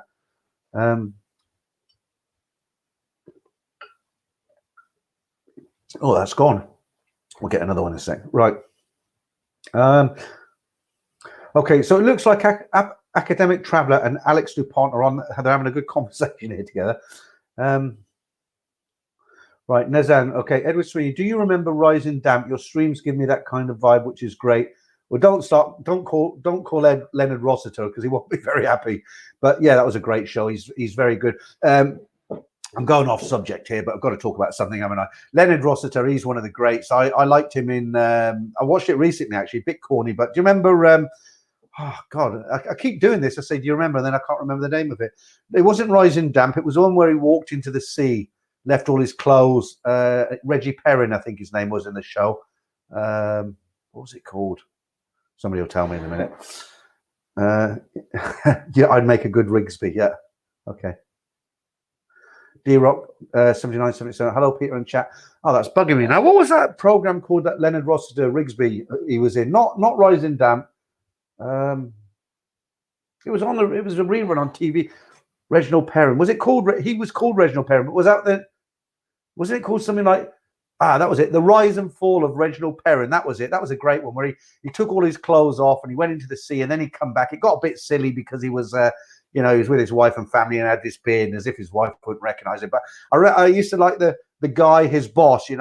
Every other sentence he said, "I didn't get where I am today by whatever it was." So if you're old enough to remember that, you'll know what I mean. But he'd be talking to him. "I didn't get where I am today by listening to." Yeah. Okay. Last of the Summer Wine. Okay, we'll get into some old 70s and 80s shows now.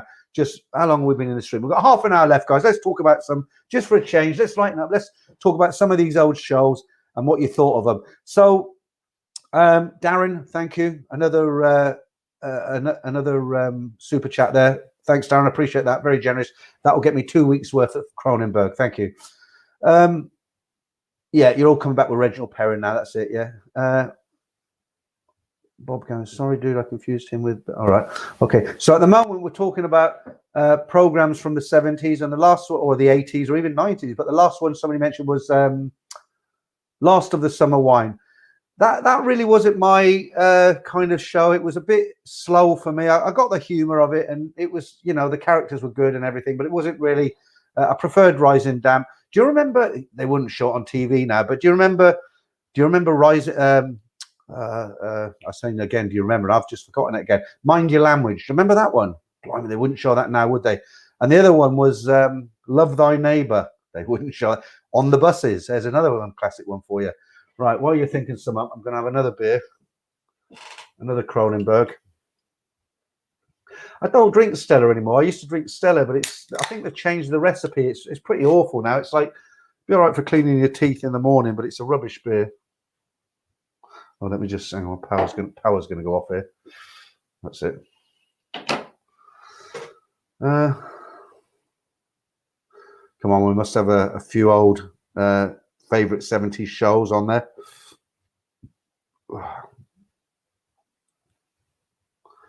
Right, well, it's a Saturday night. It's a dismal evening. It's raining out there. And if you've just joined us on the stream, welcome. I'm happy to see you all here. I'm now on my second Cronenberg. I'll wait for that to go down until I get the invisible 7-Up bottle on that. Right, okay.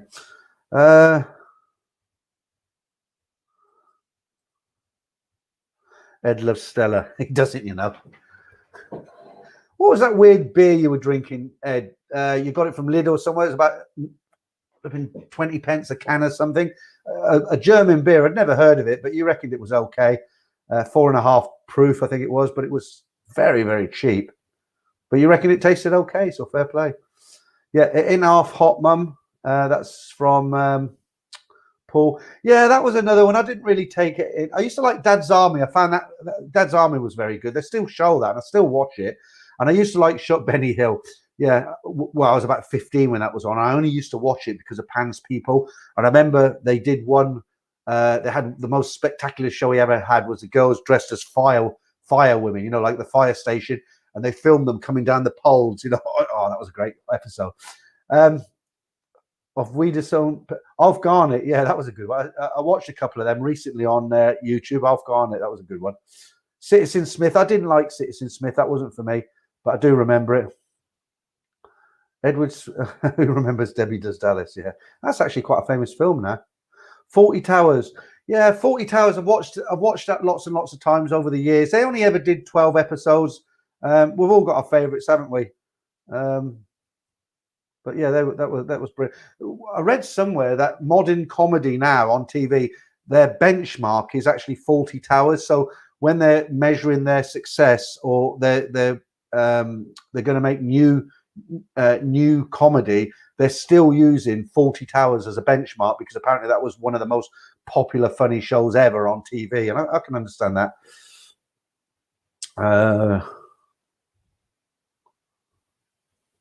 Yeah, Benny Hill was okay. Who was the other guy? He died of HIV. He was quite good. Kenny Everett, remember the big hand? But the thing is, they were all politically incorrect, weren't they? They just wouldn't show them now. Yeah, Damien, I don't think you can ever beat Fools and Horses. Yeah, funniest ever episode, Fools and Horses, was when they were working in the stately home and they were taking down the chandeliers. Do you remember that one? They had the sheet under the chandelier, and Del Boy says, "Okay, Rodney, steady, hold it," and Grandpa hits the bolt and the other one falls down. Great stuff. Up Pompeii was brilliant. Yeah, that was okay. I used to like. I'll tell you another one. And when I used to watch it, I liked it, but it had a real feeling of. Used to make me relax, and it was a real nice show. And that was Hello. Do you remember that one with her Flick and Renee and the girls in the cafe and all that? That was a nice show. Lowenbrow, was that the beer Ed was on? Was it Mike? Yeah. Bloody cheap. I might try that myself. The Office, yeah. Ricky Gervais. I'm not a fan of Ricky Gervais, but it's very popular. The Sweeney with John Thor. Yeah, now we're talking. That and Minder with the first one, Dennis Waterman. Good, brilliant stuff. The Sweeney. That was that was a brilliant show, wasn't it? I remember the first episodes of the Sweeney I ever watched. Now, bearing in mind I'm 61. And I was 15, and I remember that car. It was a Ford Granada, came crashing through the plate glass window. And I thought to myself then, when I was 15, I'm going to have one of them cars.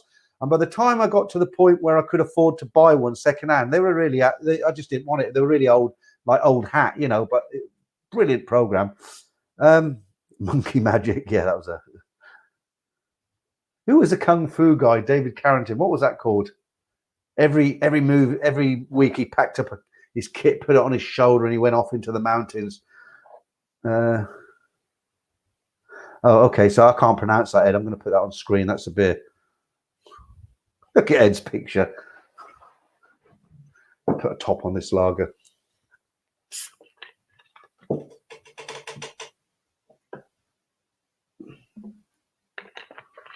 You see that? And you did. Hats off to you, Ed. You did actually pronounce it correctly from what I've seen. I don't know how do you say it? Perlenbacher. Yeah, okay. Right. You got a good memory, old Sparky. Rigsby's cat Vienna was the star of the show. Never get fed up of him being kicked. It was always what was the woman that Rigsby was always chasing? He was always trying to impress her, and he always messed up, didn't he? Blackadder, yeah, that was funny.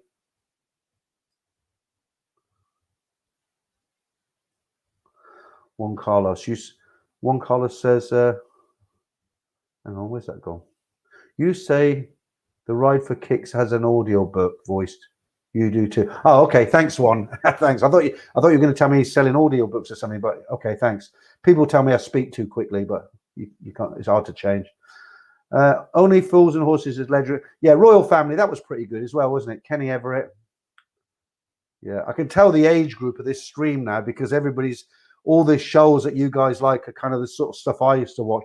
Boys from the Black Stuff had it on DVD, 3 DVD. Give us a job. Brilliant. Absolutely brilliant. What was his name? The guy who was going around saying, give us a job. Very good. Chips. No, I didn't like Chips. Bloody pearly white teeth, perfectly pressed uniform. Wasn't my sort of show. Minder, good old Arthur Daly. He made it. If Arthur Daly wasn't in Minder, it wouldn't have been mine. Knight Rider, that was on a par with Chips, wasn't it? Calling his car Kit. Yeah. Baywatch was good, but for one reason, which I won't repeat, but you know why. Nothing to do with rescue. Some mothers do have them. Yeah, he used to do all his own stunts. Brilliant. Absolutely brilliant. If you ever watch any of them old shows now, it's amazing how little there wasn't a lot of money really spent on them. The seat, when they slam the door, the walls wobble and the shadows behind them, and they're quite poorly made actually. But it just goes to show you that the acting shone through. You didn't care about the scenery too much because the acting was so good and the entertainment was so genuine. Like some mothers do have them. All them stunts he did himself, where he came crashing through a wall, grabbed a bus, and he was on roller skates. I mean, they wouldn't get insured now. It'd be all health and safety. They wouldn't get away with it.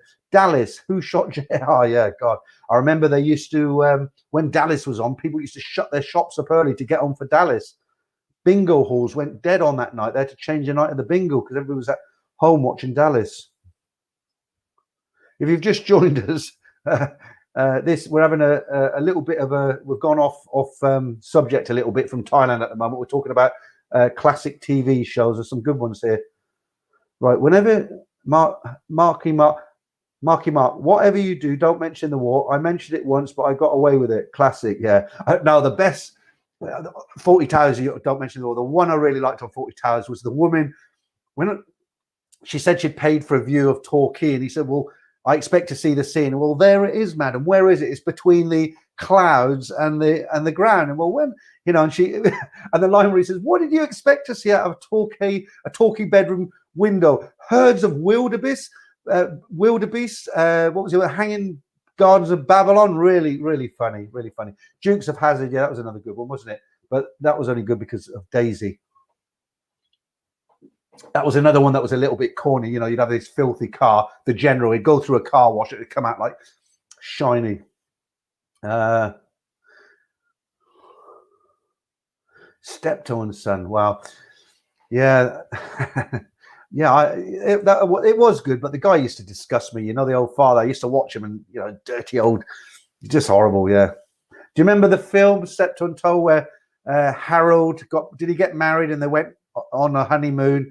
And the father came along and he was, oh, Harold, he had this bad stomach, and you just felt for the guy, didn't you? If you're old enough to remember that, you know what I'm talking about. If you're a young guy watching this, well, you've probably disappeared by now if you're a young guy. None of this would make sense. Right. Little Britain, that was a bit later on. That was funny. Little Britain, he had the Thai girlfriend, didn't he? Where he said, he's talking to his brother and he said, "Ting tong, bought and paid for." Do you remember that? That was funny. Scotch and Rye, yeah, William. Yeah, that was a funny. There were so many funny scenes in Fools and Horses. That was another one where he fell through the bar with they're looking at the woman. He says, "Okay, Trigger, play it cool," and he leans and he goes through the bar. But there were just so many good moments in that program. The one where the blow up doll came up at the back of the bar. The one where they're running the Batman and Robin costumes. You just name hundreds of them. George and Mildred. I like George and Mildred. That was a good show. Yeah. God, I forgot about that. Keep them coming. Yeah, George was portrayed as a lazy git, wasn't he?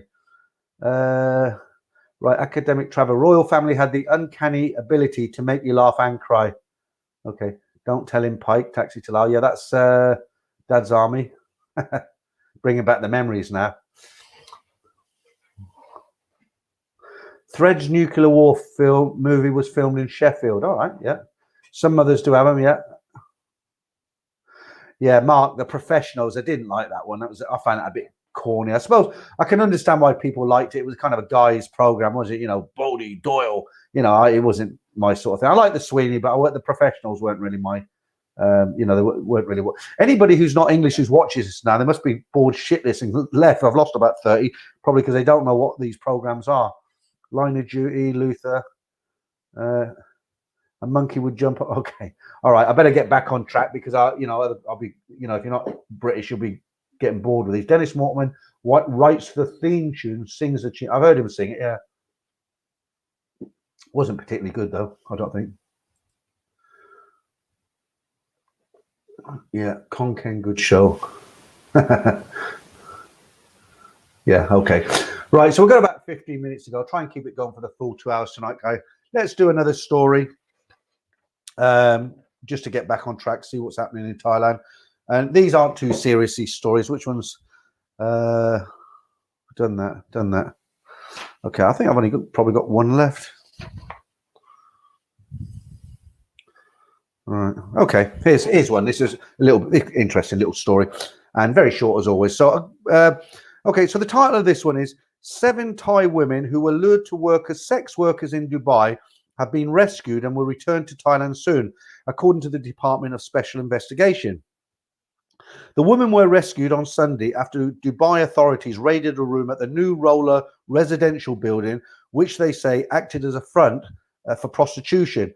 The rescue operation was launched after the DSI was asked last Thursday by a person who lived in Dubai to help rescue a 32-year-old Thai woman lured by a Thai agent to work at a Thai traditional massage shop. So obviously the perpetrator's Thai.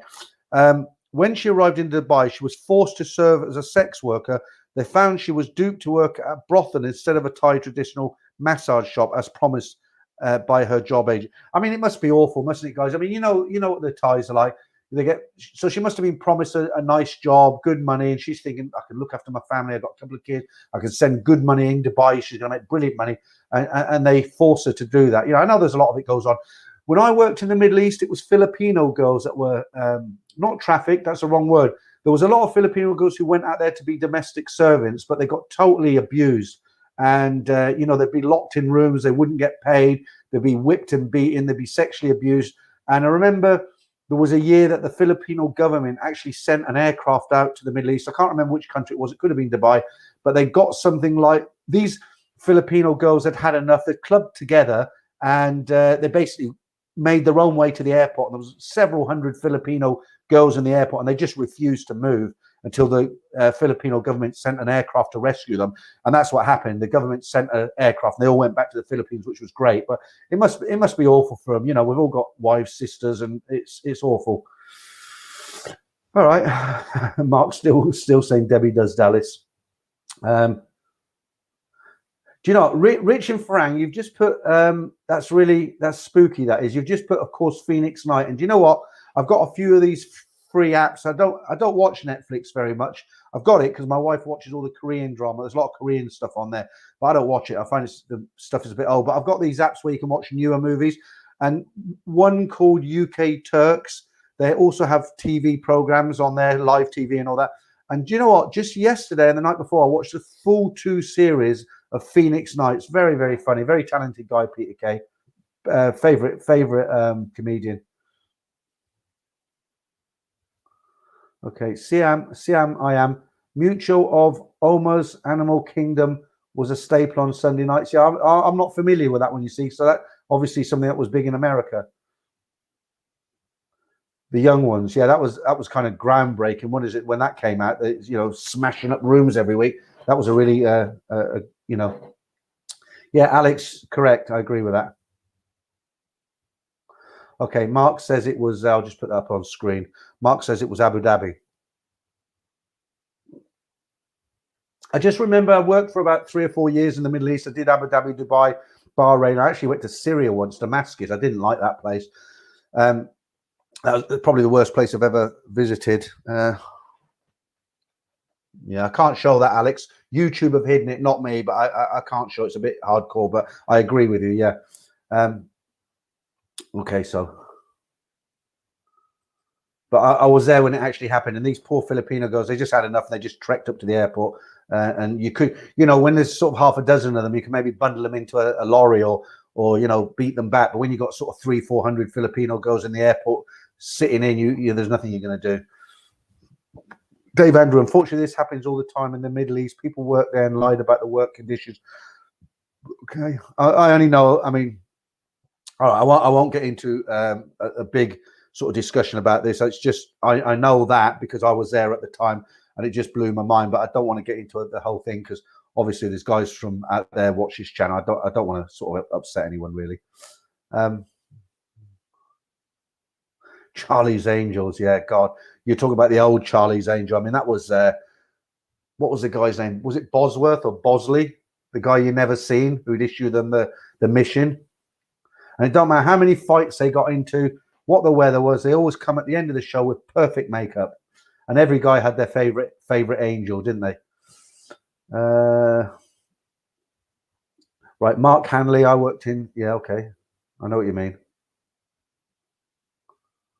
Christopher Walker, what was wrong with Syria, Peter? I used to live and work in Lebanon a few years ago, and plenty of Syrian girls working. Where are you? I've lost you. See, when the chat comes in quickly, it's really hard to keep. Okay, yeah, I got you again. A few years ago, and plenty of Syrian girls working in the bars. It must have changed a lot then, because when I was there, I went to, I think at the time it was a Sheraton in Damascus, and I'm talking, it must be 86. And it was just, I think what it was is because I'd been to Abu Dhabi, I'd been to Dubai, and there in the UAE, you can buy alcohol and it was very free and open and you could pretty much do what you wanted. And then I went to Syria, which was nothing like the UAE. And there was no opportunity. I wasn't married at the time, but there was no opportunity to meet girls. It was, you just didn't see any girls. You know, there weren't any bars. I mean, the hotel I worked in had a bar, but it was just a hotel bar. And the day I arrived at that hotel, I thought I've made a big mistake here. And I called up the company and begged them to take me out of it. They were like, well, no, you've got to do 6 months there or, you know, forget it. And I had to do it. And all I did, I worked, had my meals in the coffee shop, used the pool a little bit, and spent the rest of my time in the room. And at that time, there wasn't any internet either. So, you know, it was just horrible, horrible memories from that. It must have changed a lot if you think it's okay now.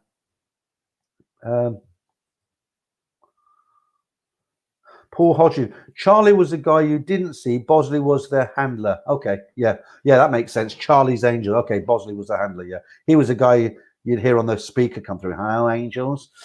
TJ Hooker, Heather Lockyer. Yeah. Christopher Walker. I was only 1 year old in '86. How old was I in '86? I was 26. I wasn't born 61. I didn't, you know, I haven't always been 61. I was young once.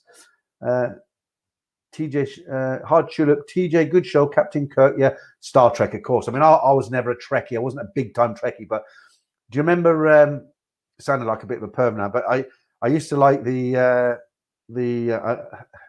got in trouble for saying it the wrong way. When they're on the flight deck, the girls who work on the flight deck, and they used to wear them short skirts. Well, in the 70s, for us young guys, young boys, it was quite exciting. I'll just leave it at that. Yeah, Alex, you're right, but can't do nothing about it. Darren Drew, Charlie was the same actor who, hi, okay. Yeah, so I think all the favourites have come up there tonight, all the favourite shows, unless I've missed any out. Do you remember Black Beauty? No, I'm only joking. Right, Old Sparky, it's a sad fact that the rich people of this world will always exploit the poor people of the world. Yeah, I mean, you see it everywhere, don't they? I spent most of my working life traveling abroad. I've been to lots and lots of countries. I met my wife in South Korea, and some I like more than others. There was some, it's not just Thailand, there was some other good countries, but I've never found anywhere so Thailand just took me, you know. I mean, it was just my sort of place all round, and I fell in love with the country, and I wouldn't go anywhere else. But I have been to a lot of other countries while I was working. Right, David Boy, hey Pete, hey Pete, what's worth the walk of shame down Soi 4? Yeah, so I said in a comment the walk of shame. So what I'm trying to say on that is a joke, because when I come out of Nana, what happens? Soi 4, you've got everything climbs out from under a rock at 2, 3 in the morning. So you've got, you know, all sorts down there. And what I like to do is when I've met Simon, I go to Soy Cowboy, I end up in Nana Plaza. I'll probably have the last one in Billboard. And when it closes, it used to be open all night, but when it closes about 2 now, what I normally do is I walk down to Hillary's. Sometimes I buy a burger from that little stand, but I try not to because I'm getting fat. So I used to come out of Nana about 2, walk down to Hillary's. I think it was Hillary 4 or 3, and they have a live band in there, and it was packed, and that went on for another hour. And then from there, I used to walk right down to where the tobacco factory is, to the hotel there where I stay. The Nana Thai Suites, it used to be called. And the reason I call it the Walk of Shame is because when you come out of Hillary's and you walk down Soi 4, I mean, it's just so dead, but people come out of gateways, and, you know, you see all sorts down there, not only lady boys, but there's like, I don't want to, I was going to explain something, but I don't want to because I might say the wrong thing here. But you get people come out of gateways and people creep up to you and, you know, you want this and you want that. And it's not dangerous, but I call it the Walk of Shame. It's just because what you see on the way there, but it was a joke more than anything. Okay. Yeah, Christopher, Hillary is great. It's good if you like live bands.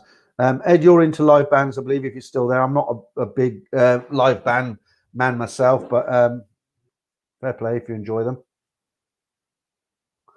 Jason Bodai, the burger bar on Soi 4, all the memories. There's a girl, have you ever known, you probably won't remember, but if you go into Nana, when you come out, there's the not now, but when you came out of the entrance to Nana, there used to be a girl, she looks Indian, She's actually from southern Thailand. Her name's May, and she's cooking the chicken. And I think it's 5 baht for Thais, and we get charged 10 baht a stick, which, you know, what can you say? But this girl, May, I first met her when she was 17 on that, because they don't do the cooking on the, as you walk in now, because they have security there and bollards and all sorts. So there are all the cooking, the small cooking, what do you call them? I don't know, carts. They're along the street now outside Stumble. But in the old days, there used to be, when you walked into Nana, she was on the right.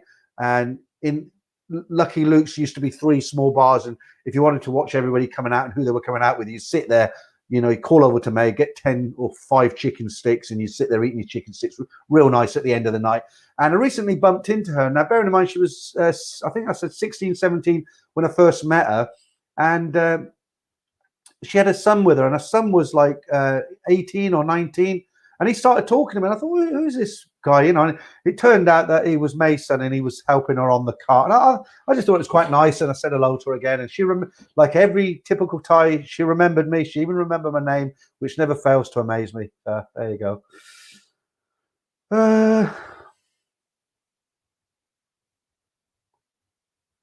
Right. I thought the walk of shame was walking out of Nana Plaza with a ladyboy. Well, I suppose if you're ashamed of it, I'm not into ladyboys myself, but a lot of guys go there especially for that. But I suppose if you were ashamed, you wouldn't walk out of Nana Plaza, would you? You'd arrange to meet them somewhere, or I would imagine. The Chinese detective. Yeah, that rings a bell. I don't remember that one. I mean, I remember it, but I don't remember what the show was about. I'm guessing a Chinese guy who was a detective.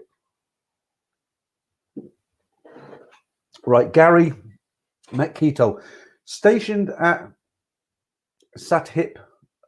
I know I've said it wrong.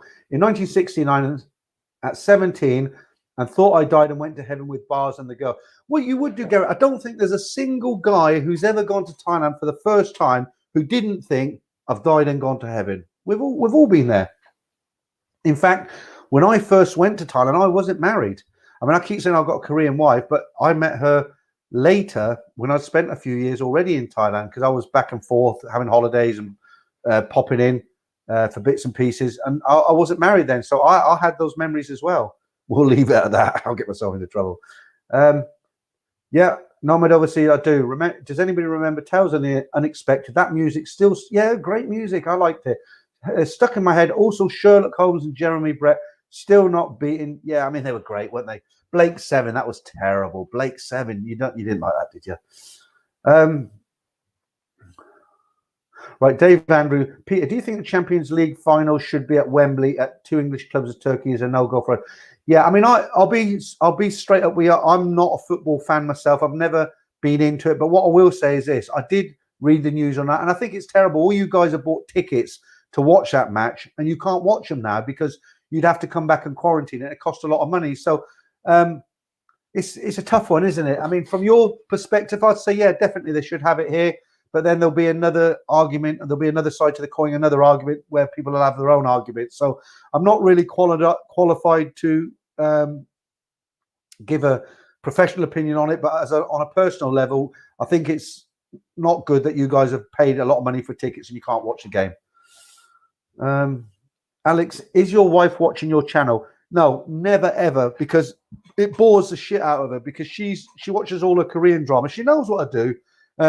The reason I married her, she's Asian. She doesn't put me under the thumb, and I can do what I want basically with all this stuff. You know, I'm a pretty faithful husband, so she's not worried about that. She knows what I do. She lived in Thailand for a while with me. I lived in Thailand on my own. I forced her to watch one of the videos in the early days. She was bored shitless. She doesn't like it. She's never checked them. She doesn't want to watch them. In fact, I tried to show her the bloopers video today. It's the first one we did, and I thought it was quite funny.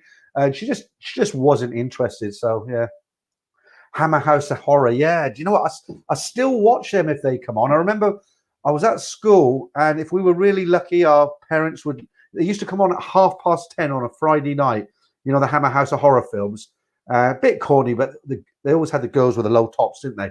And I remember they're on at 10:30 on a Friday night. And if we were really lucky, our parents would let us sit up and watch them. They ended about midnight. But yeah, they're really good memories watching that. Still watch them now. Sorry about the sniffing, guys. I don't know what's going on here. There are some great Korean dramas. I don't know. I don't understand them. I never watch them.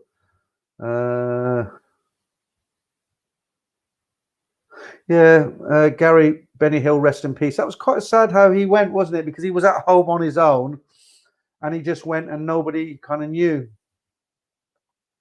Mark Hanley, first time in Thailand was 1991, so about the same time as me, Mark.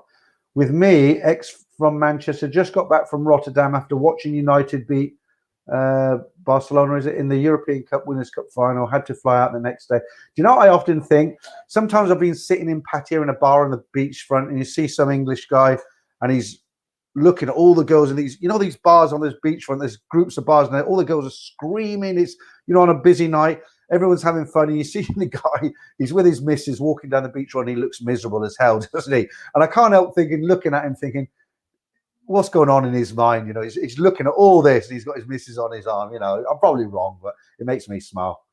Yeah, thanks, Damon. We thought it was all right. Right, Siam, I am. Marky Mark Forsyth was a cool, approachable dude. He happened to be next to me on several occasions at the Santa Anita paddock, and we compared notes. Yeah, okay, so it's interesting. You can actually meet famous people. I'll tell you one I met in a minute. Nick Franco, don't bring Sam back to the beach. Yeah, good one. I was in one of the really small go-go bars just before you get, I think I mentioned this before, you walk down the beach road, before you get to, where it turns left, you've got the BART buses there, and you've got Walker Street there. That last little soy then, you had a few little go-go bars along there. And I was in one of them one night. Steve Davis walked in, the snooker player, and he walked in with two guys, and there was, somebody was carrying his snooker case. And he sat down there, and me and a friend were there. We just, all right, Steve. And he's just like, all right. And that was it. We didn't bother him. We didn't go and talk to him. But he was there like a metre away from us, metre and a half away from us. You'd be surprised who you bump into in Pattaya. Hard Tulip, Corruption Street. Right, we're on 2 hours now. I'll give it a couple of minutes. Just drink this beer. And then, what's that? Mark Allen, you cheeky bugger. I don't know if you mean me or somebody else. Nobody ever sees. Used to love watching the creature feature movies on Channel 4 back in the early. Yeah, Godzilla. Yeah, they're not really my sort of films, but I can imagine why you're into them. Kung Fu movies with Jackie Chan and stuff. Yeah, I know what you mean. Okay, Alex, once walking and being grabbed in Soy 6, a Chinese female tourist told me, wow, you're so popular with the ladies. That's how innocent she was. You can imagine it, can't you? You're walking down Soy 6 in Pattaya and they're grabbing you, hello, handsome man, and that. And you get some Chinese girls who they don't know what it's about, they've never seen it, and they're like looking at him, some 50-year-old English guy with a big fat beer belly, and they're thinking, why are they all going for him? Yeah, innocent is a good word. Steve Davis and Nugget in Pattaya. I'm trying to get this down now because 2 hours. I won't mention his name, but I watched a live stream. It's just one guy like me talking. His live stream was like 4.5 hours long. I obviously didn't watch it. I just got the beginning of it. And it was pre-recorded because he's in time about 4.5 hours. What the hell was he talking about?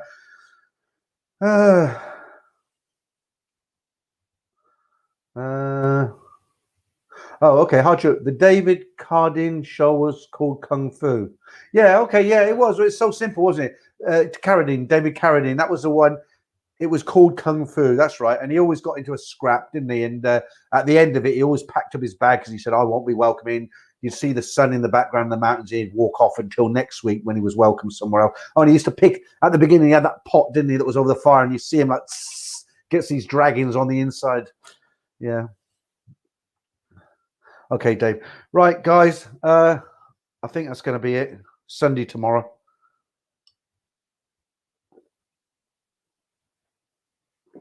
I've done that because when I say good night, and I've got the people like, finish your beer. So, God, I'm not really a big drinker, but anyway, guys. So, Incredible Hulk, yeah, ripping his shirt off. That was a good one, wasn't it? Actually, looking back on them, Fantasy Island brings back memories. I propose, yeah. Yeah, okay. That's you know, Deplane. Oh, great shows, weren't they? But looking back on them now, it's easy to say they were all so corny. But you know, when the world was a much simpler place, they were great shows. And shows like Some Mothers Do Have Them, Dad's Army, Charlie's Angels, Dukes of Hazzard. I mean, bygone days, showing our age now, but they were good. And with that, guys, I'll just read John Campbell's 1994. Oh, the beer's making me give me a win now. 1994 in Hard Rock Cafe, Bangkok, we saw Jimmy White with a couple of my friends walking. My mate shouted, "Hi, Jimmy," and he blanked him. Yeah, well, he probably gets it a lot. Steve Davis he said hello back to us, but you got to remember, I am going to go now, but really quickly, you got to remember, Thailand's such a great place. It's not only us who like it. You know, famous people go there, don't they? Because where else? It's a good place to go to. So, you know, you will bump into these places. Thank you, Eddie. Ed Sweeney, I appreciate that coming from you.